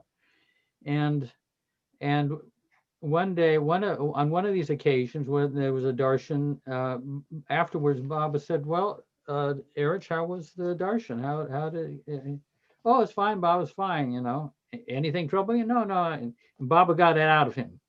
He said, Baba, that guy is just phony. I'm paraphrasing it. He's not really being sincere and genuine. He's just putting on an act. And Baba said, but you don't know how far he's come to be just this bad. So that's Baba's perspective. You don't know how far he's come just to be this bad.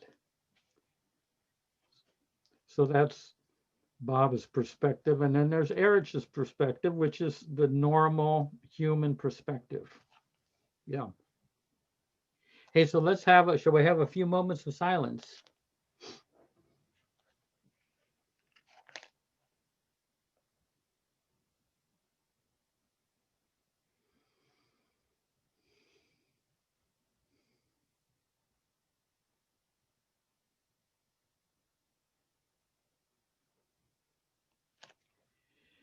Jai Baba.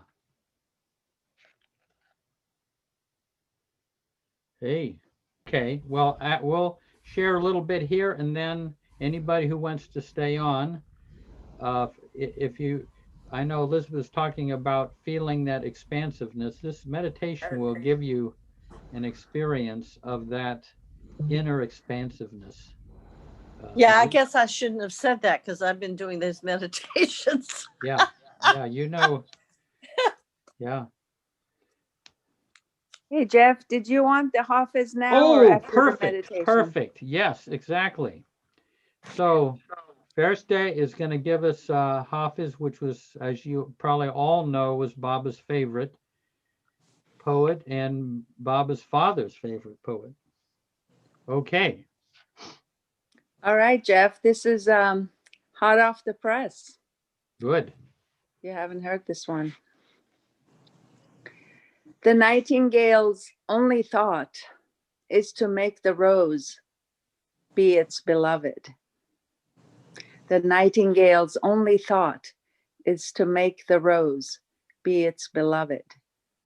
The rose's thought is how to be coquettish in its work. Stealing a heart is not all just about killing the lover. Stealing a heart is not just all about killing the lover. The real sign of greatness is to be mindful of the love slave's pain. The real sign of greatness is to be mindful of the love slave's pain. It is appropriate for the wave of blood to rise in the heart of the ruby. It is appropriate for the wave of blood to rise in the heart of the ruby from the deceitful defamation of the jealous competitors in the marketplace of love. The nightingale is stirred to sing by the grace of the rose. If not for that, how could it carry so many lovely verses and songs in its beak? That faraway darling beloved who is accompanied by 100 caravans of ensnared hearts. That faraway darling beloved who is accompanied by 100 caravans of ensnared hearts. Wherever he is, may God keep him safe. If you manage to avoid the temptations of the ego self, undoubtedly you will make strides toward the shrine of his darshan. Oh, and if you happen to pass by my beloved's alley, beware that his wall breaks heads. Although you are enjoying the time of good health and carefree living, never let go of your pursuit of love's precious company, fearing its pain. The Sufi is intoxicated by his own pride and hallucinations. But after a cup or two, he will lose his composure and suffer the consequence. Hafiz's heart that had been accustomed to seeing you is lovingly nourished by union. Do not seek to harass and torment him. Read that Jane. last couplet again. Hafiz's heart that had been accustomed to seeing you is lovingly nourished by union. Do not seek to harass and torment him. Wow, beautiful. Wow. Anyone have anything to share or comes up or? Farishte, can you read the ruby line again? The couplet with those lines in it? The ruby line? Yeah, the blood, the love and all. It is appropriate. It is appropriate for the wave of blood to rise in the heart of the ruby from the deceitful defamation of the jealous competitors in the marketplace of love. Thank you. And then I was wondering, would you think that the caravan is similar? So the caravan is attached to the master, the perfect master.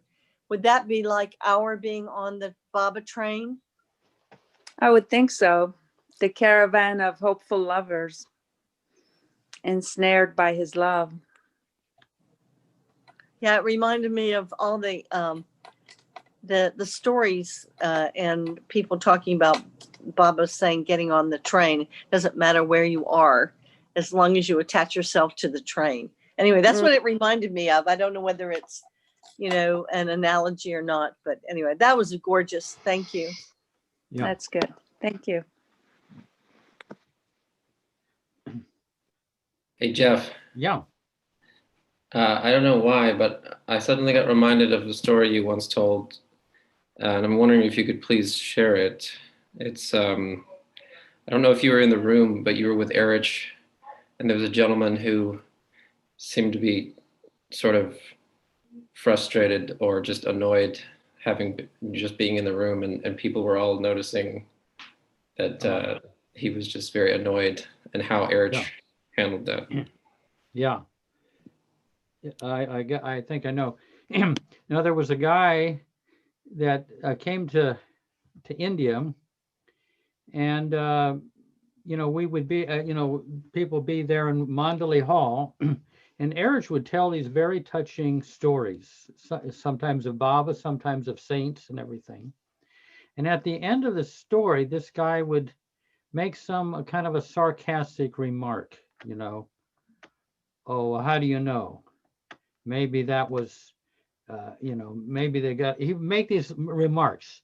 And people were, I mean, this went on for a couple of weeks, you know, at in the Mandalay Hall, and the Westerners were ready to kind of strangle the guy, you know, or just say, you know, if you don't like the stories, what are you doing in here, you know? So, but nothing was said to him. And then one day, Erich told the story, a touching story, and at the end, this guy came out with his usual sarcastic remark. And Erich looked over at him and said, "Your remarks frighten me. Your remarks frighten me." And the fellow never did that again. Probably the first real, I mean, we would have said, you know, just, you know, what are you doing here? Get out if you don't like it. But Erich held up a mirror. That's what sarcasm does. It hurts the heart. And I don't think the guy ever really knew. He got the anger that his sarcasm was created, but he didn't, no one told him the hurt that it causes to the human heart. Is that the story? Yeah. I mean, I used to marvel to see how Erich would respond to the kind of situations that we respond to in our normal way. He would respond in a different way that wasn't even in my vocabulary or the vocabulary of the rest of us, you know. Jeff, why did he say it frightened him rather than it hurt him? Well, I think he's right. The sarcasm, I think, frightens more than hurts. I mean, whatever it is, Erich gave him the reflection of what his remarks were doing to his heart. So, a sarcasm can be a little scary. If there's there's a sharp barb on it, it's scary. But it could be also hurtful too. I mean, well, I guess you could think of it. There's a passage in the Christian Bible that talks about the importance of the tongue, and that it can be the greatest healer, but it can also be, if you use it incorrectly, it's like committing murder. So in that case, that is frightening. So I guess,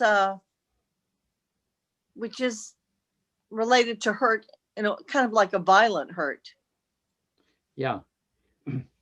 I mean, yeah, but anyway, these are types of responses that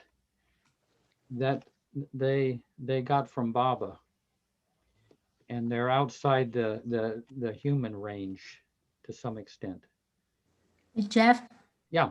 Yeah, I think with sarcasm, it's scary and hurtful at the same time, but the scary part is kind of like, for me anyway, you just never know what the person's intent is with the sarcasm. Yeah. It hurts, but then you never know, like, yeah, the depth of it. And so I could see where Erich would say it's scary. Yeah. And you know that Erich is actually fearless. So Yes, he's I do. basically reading Right. his heart, but Erich is behind it, and he was fearless. Yeah. The fellow that Eric spoke to, when he heard him say, "You're frightening me," he may have gotten an immediate hit that Eric is seeing his future, and it's frightening if he continues to be in the state of mind that he's in. Yeah. Good, That's Jeff. even a possibility. Yeah. But whatever it is, it silenced him, and I think probably helped him tremendously. There was another exchange where someone said in Mandalay Hall, Erich, you're just some people I don't like, and other people kind of laughed, I don't like them. And Erich got real serious and he said, you may dislike somebody, but never assert that you have the right to dislike anyone.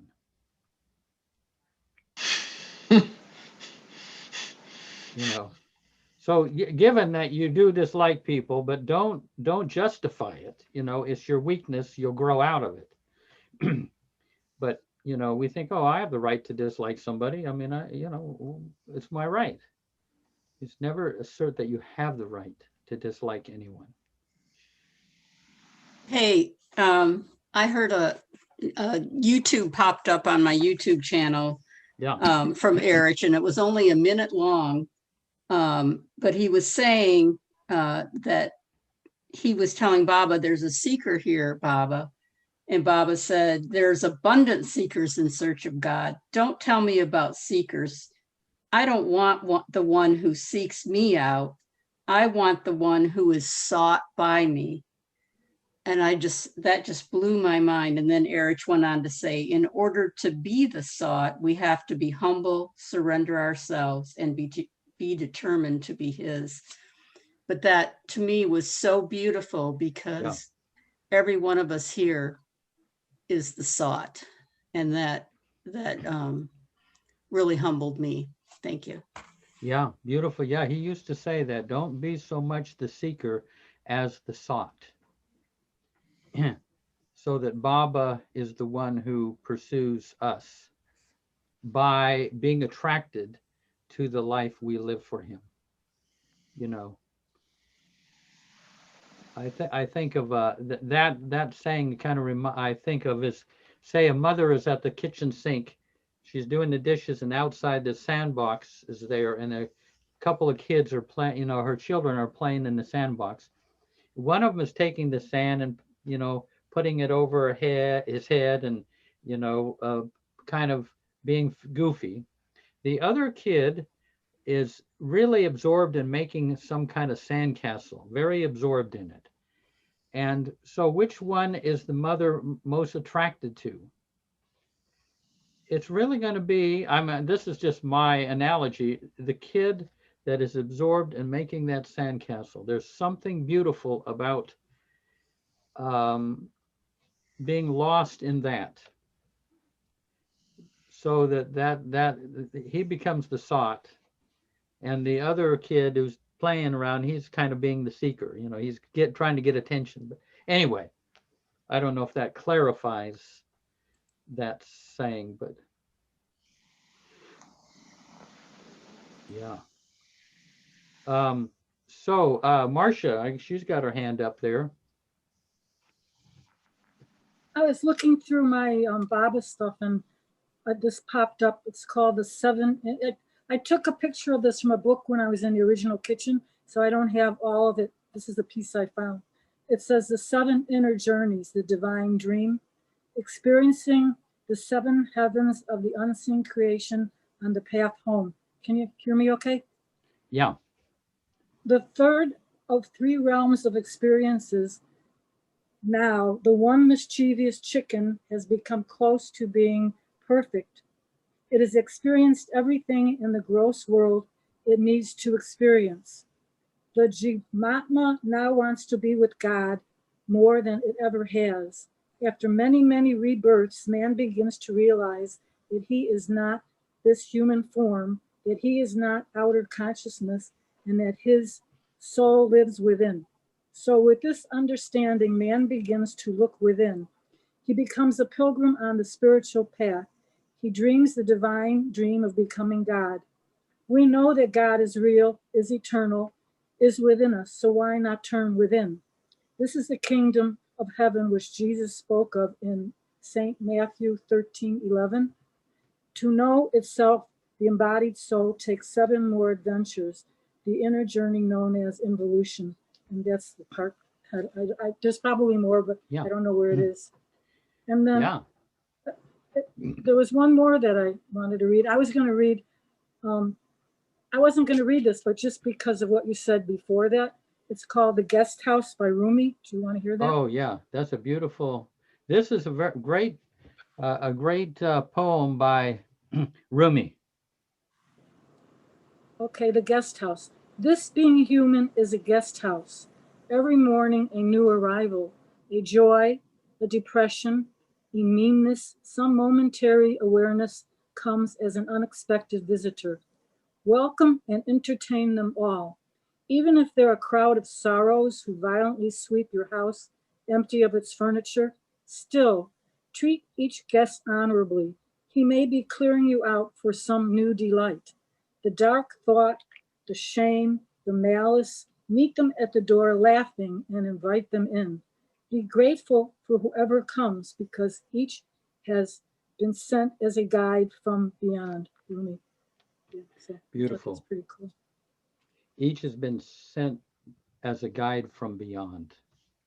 Yeah, Hey, be so grateful. Yeah. shall you want to go for a heart-centered meditation? You folks, this you know, this is a great meditation for, and a very short, but it gets you to a place of feeling that great expansiveness of Baba's love in your heart. And so, I mean, unless there are any other questions, I think Mahu will get the Mahu is somewhere. We will we'll get around to the Baba's wish. Yeah, at that's okay. another. If not this time, next time. Yeah, we won't forget. Up to you. Yeah. Yeah. So, shall we go for it? Okay, you ready? Everybody should mute. Okay. Jeff, is my volume good? Can you hear me well? Yeah, you're. Good. How is it for the rest of you? Because Angela asked me to tone it down a little bit for the recording, so. Okay. Good, it's good. Yeah. Your volume is a bit high. A bit high. On my end. Okay. Yeah. Okay. It actually distorts a little, Yeah. even Distorts? if you turn it lower. Yeah. Oh, Not that bad, to me, not bad with distortion, but it is, the volume's a little bit loud. Maybe down a notch or two. okay. How does this sound? The same. A little bit more down. A little lower? Little Yeah. lower. Little lower. Wow, okay. I don't know if I'll be able to hear you. Oh, when it comes when you come to the end, then you can turn it up. Okay. How does that sound? Well, see, I think you're turning down your computer volume, so you're hearing us at a lower volume, but your voice volume has not changed. I'm not sure if you've changed that setting. Oh, okay. Where is that setting, Alan? Oh, Hang on a second. I have an auxiliary camera and speakers anyway. Let me see.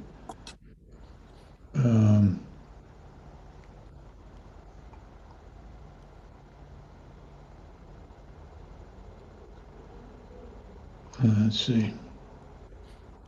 I did find something in the settings if you want to look at that. Yeah, just let me know. Yeah.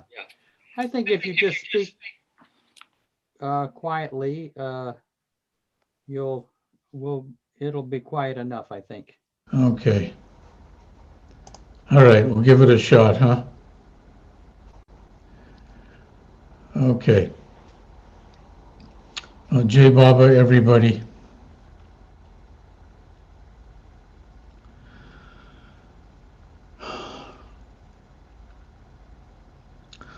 Okay, so let's just close our eyes and just sit back,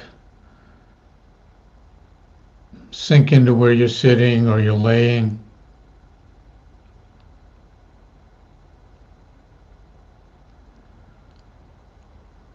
And we'll let the world drift away even a little more.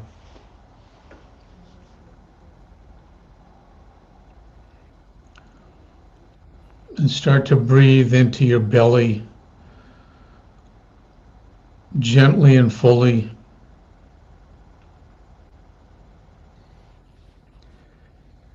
And we'll continue this breathing all the way through.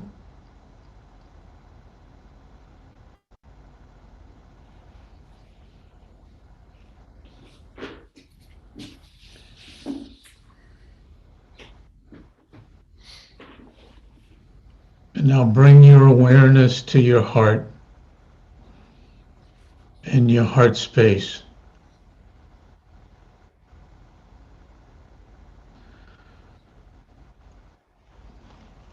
And this is the home of Meher Baba's infinite love within all of us.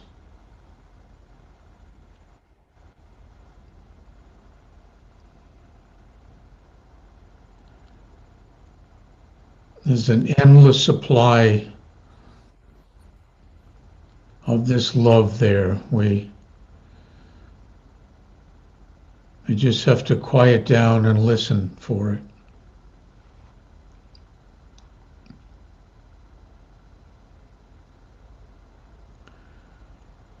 And notice whatever you might see or feel as you tune inside there.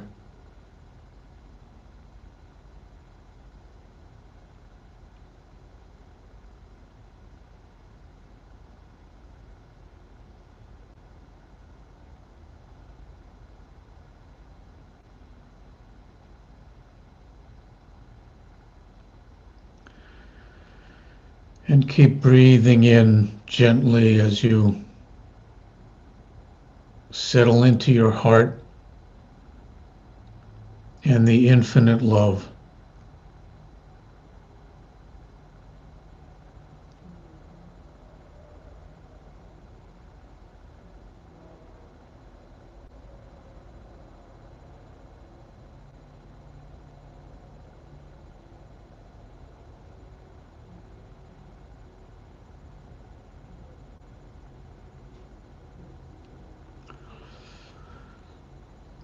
And now picture somebody who you would like to focus on sharing the gift of Baba's infinite love with. Could be a person or even a group.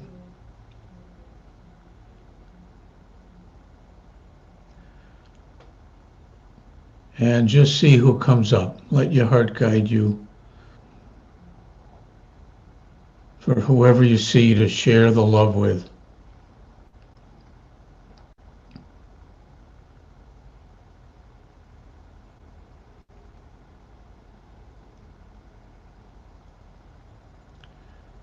And get a good image of them inside your mind and heart.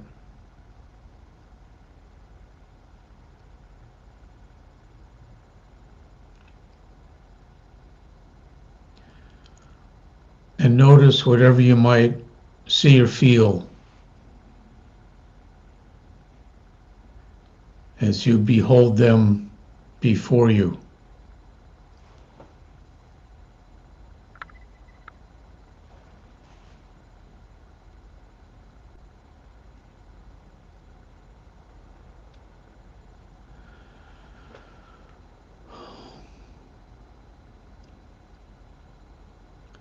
And now start to picture Baba's infinite love just gently, soothingly filling their heart and their heart space.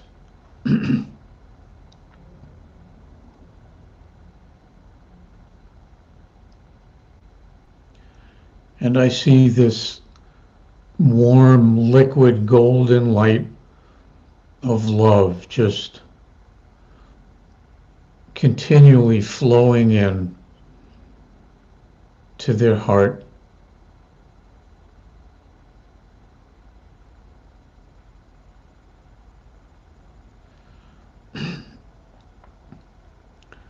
And this love is giving, soothing, healing, enlightening, and forgiving.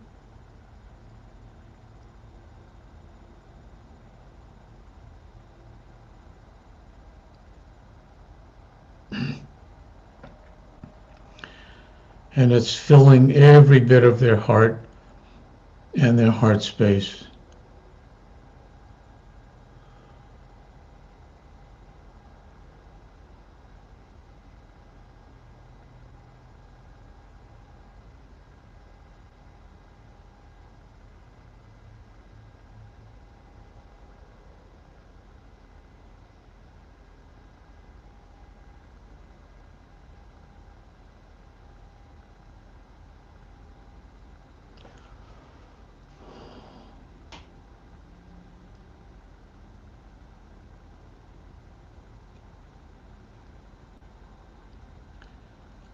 And you continue to see this amazing infinite love just gently pouring in.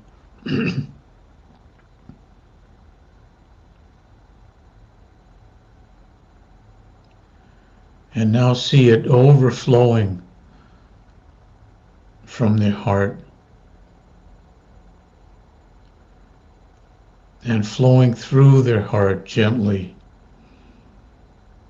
and just continually filling.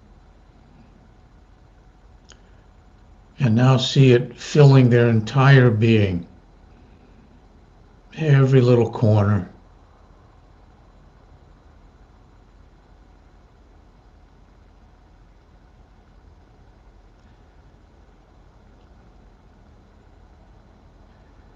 And we never know what magic this love might bring.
And let's continue to see and feel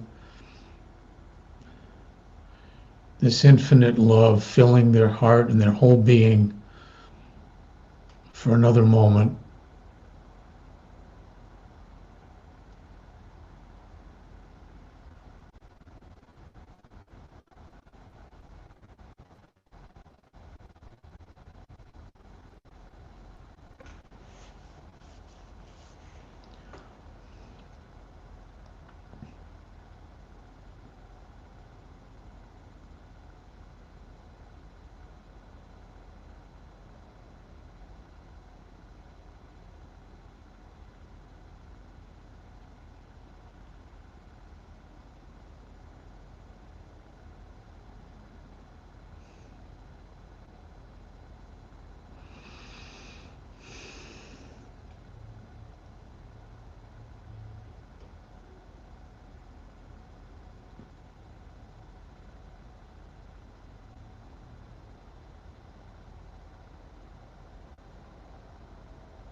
And now let's give thanks for being able to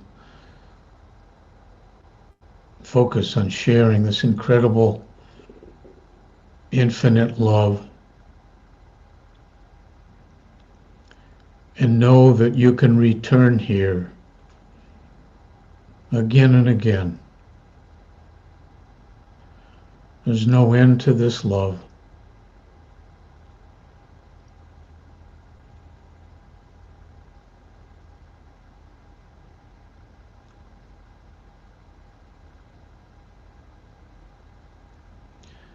And let's bid farewell to whoever you've chosen for now.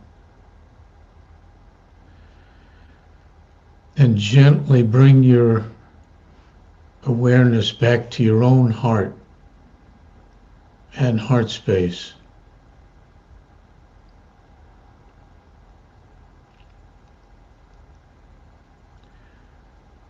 And notice whatever you might see and feel as you just settle in there.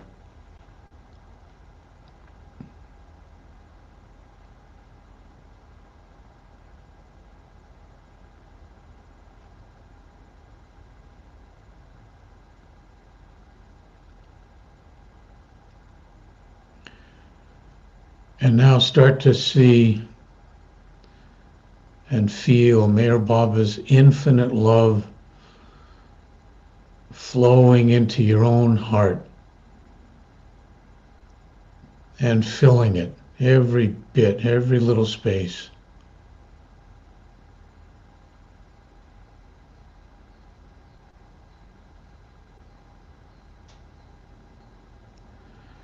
And this love is healing and soothing, calming, forgiving, enlightening.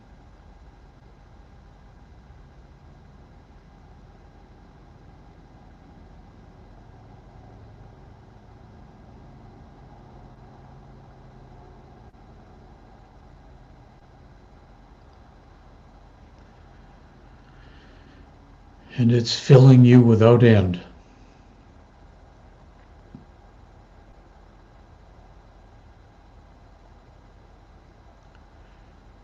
And see the love just flowing into you now to the point of overflowing from your heart and your heart space and filling every bit of your being.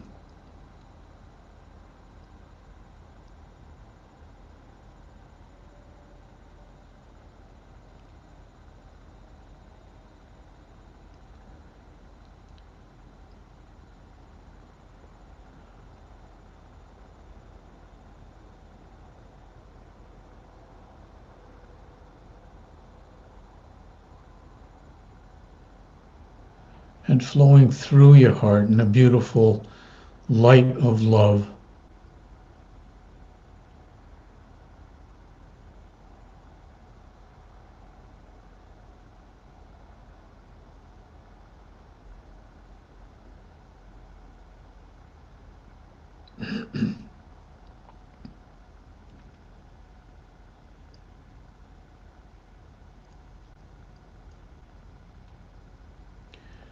And again, you never know what magic this love might bring.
And now let's give thanks for being able to focus on this incredible, infinite love pouring into our own hearts and filling them and filling our whole being.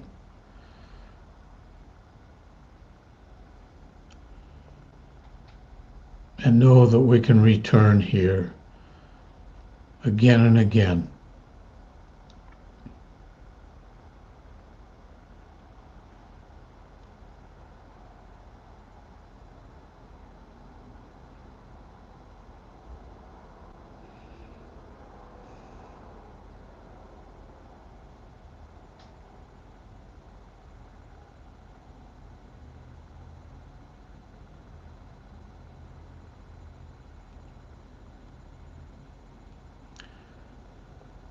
And now gently start to bring your awareness back to wherever you're sitting or laying. And take a few moments to adjust back.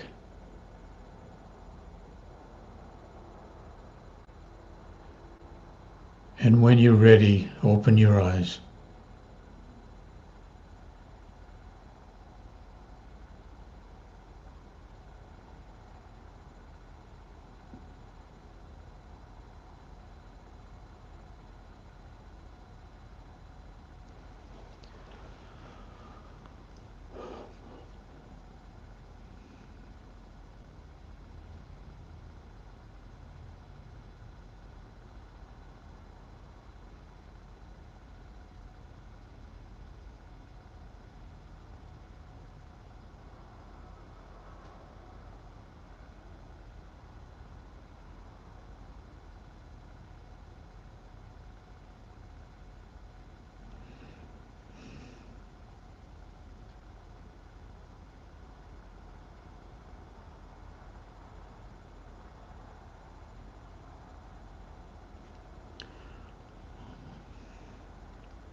And if anybody would like to share anything, we'd love to hear from you.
Well, I guess I just say that in that expansive state that we were talking about earlier, in that expansive state, I was focusing on somebody who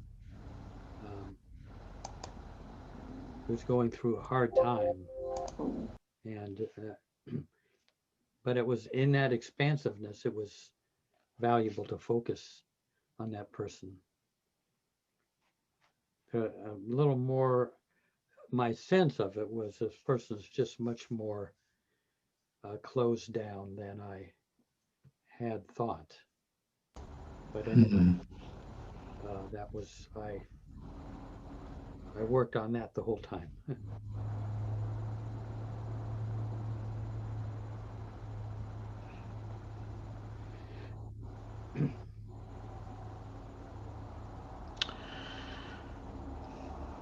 I know you usually say focus on, you can focus on somebody who's going through difficult times, someone who you might have a conflict with, or someone you just want to send love to. You usually include that. Yeah, I guess I missed that this time. Well, but you wind up going where you're going to go. yeah, and I think there's a bunch of old regulars on here. I think everybody's heard that, but yeah, sometimes the words are a good reminder.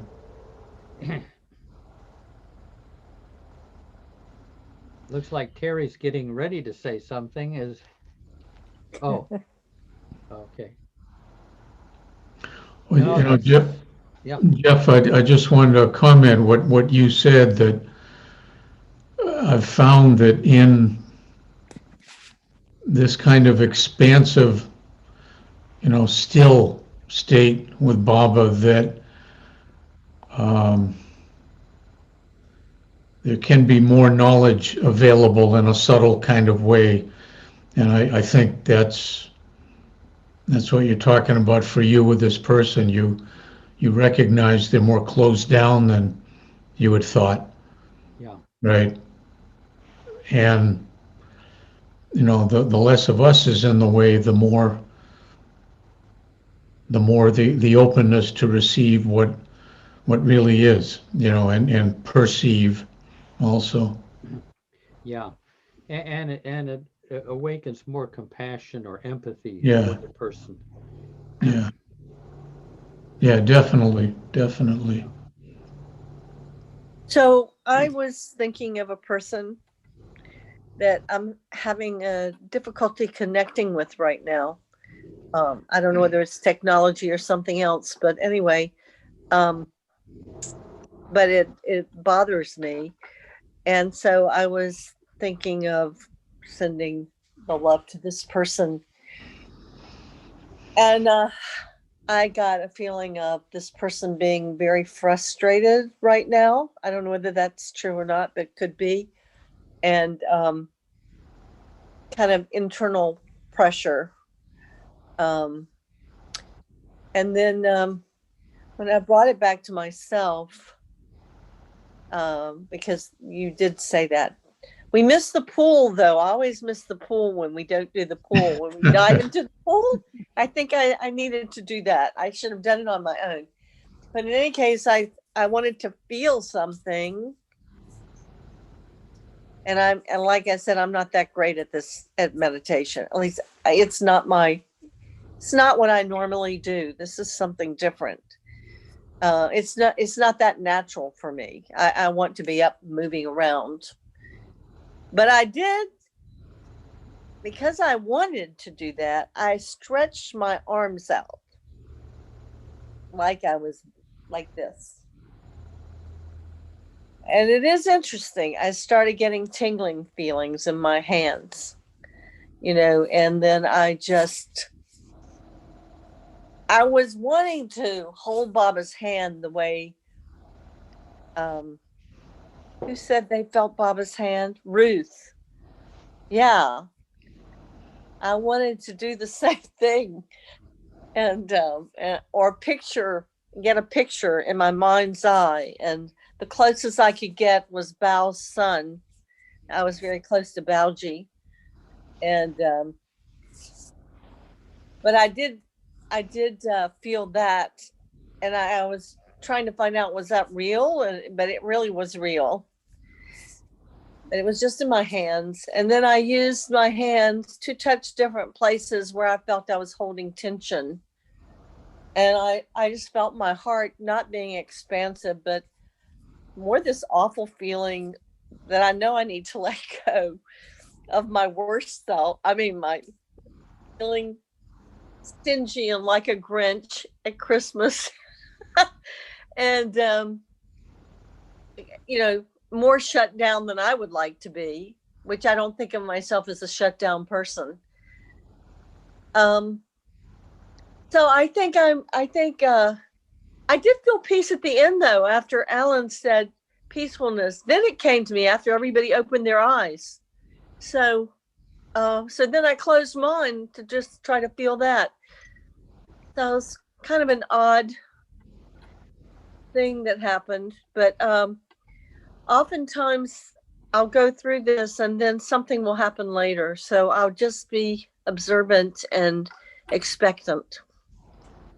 And I always thank you I would not do this on my own.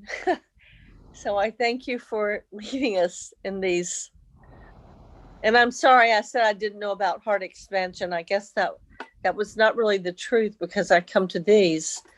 It's just I don't think I feel it as much as other people do.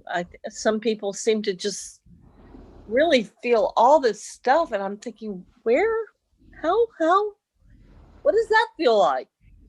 So anyway.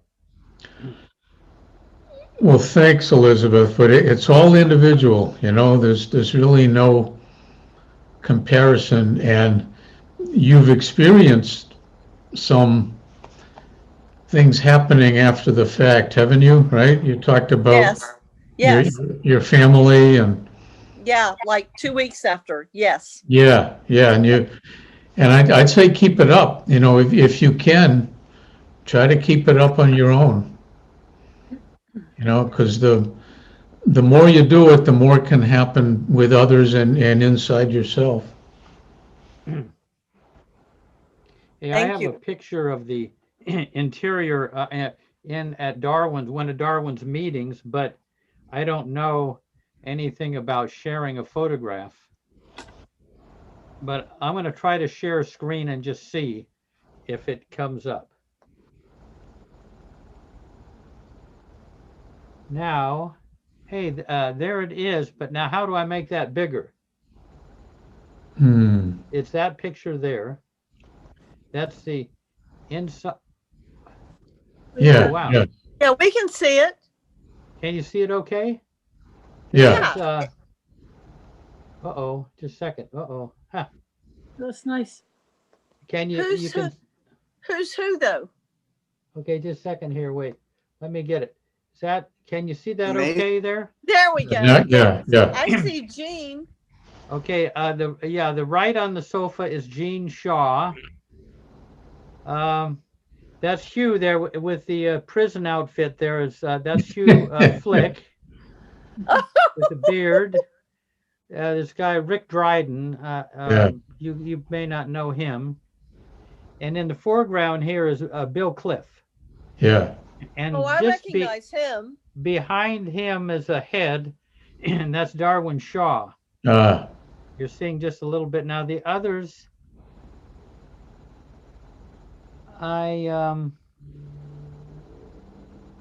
Who are the three women and the other guy?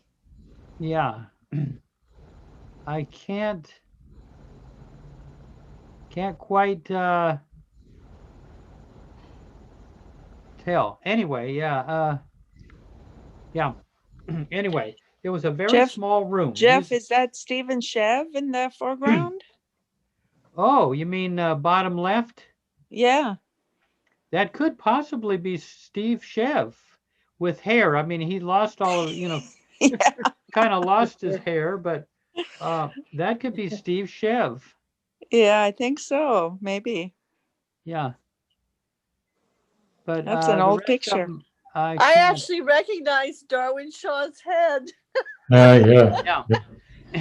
And the wallpaper in this place was the same wallpaper that we had in part of our house, and I thought it was hilarious when I first went there. And there's the same wallpaper. I've never seen Rick Dryden before. Yeah.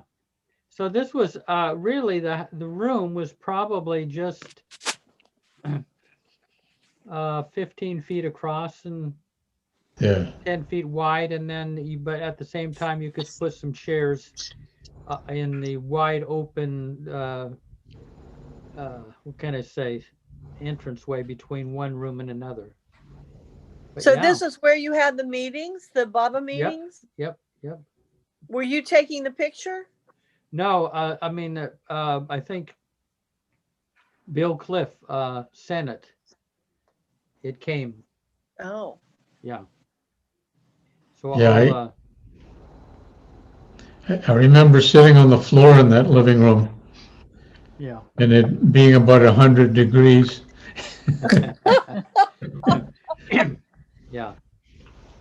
Wow. Yeah, great so- picture. Great picture. So, let's see. Looks like most everybody. Ajay Shanae in London. We never did see you.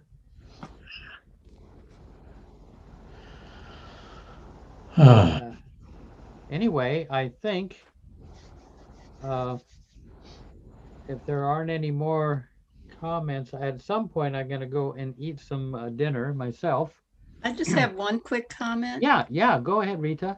I thank you, Stu, so much for this meditation. And between that and effort and grace, I have experienced more heart expansion and more awareness of it. And one of the things I use it for is when I tell somebody that I'll pray for them or something, along that line, I take that very seriously. I don't say it lightly. Yeah. And what I do is I wait until I get into that expansive state, and then I just say their name. And so, because I don't really know what God's will is for them.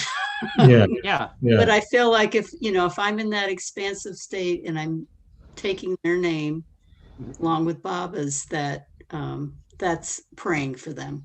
Thank you. Yeah, beautiful. appreciate what you've Beautiful done. that inner space has opened up. That's Yes, it where really has, and I lovely thank things can be done in there. Yes. It's been very Yeah. helpful. Yeah. Very nice. Very nice.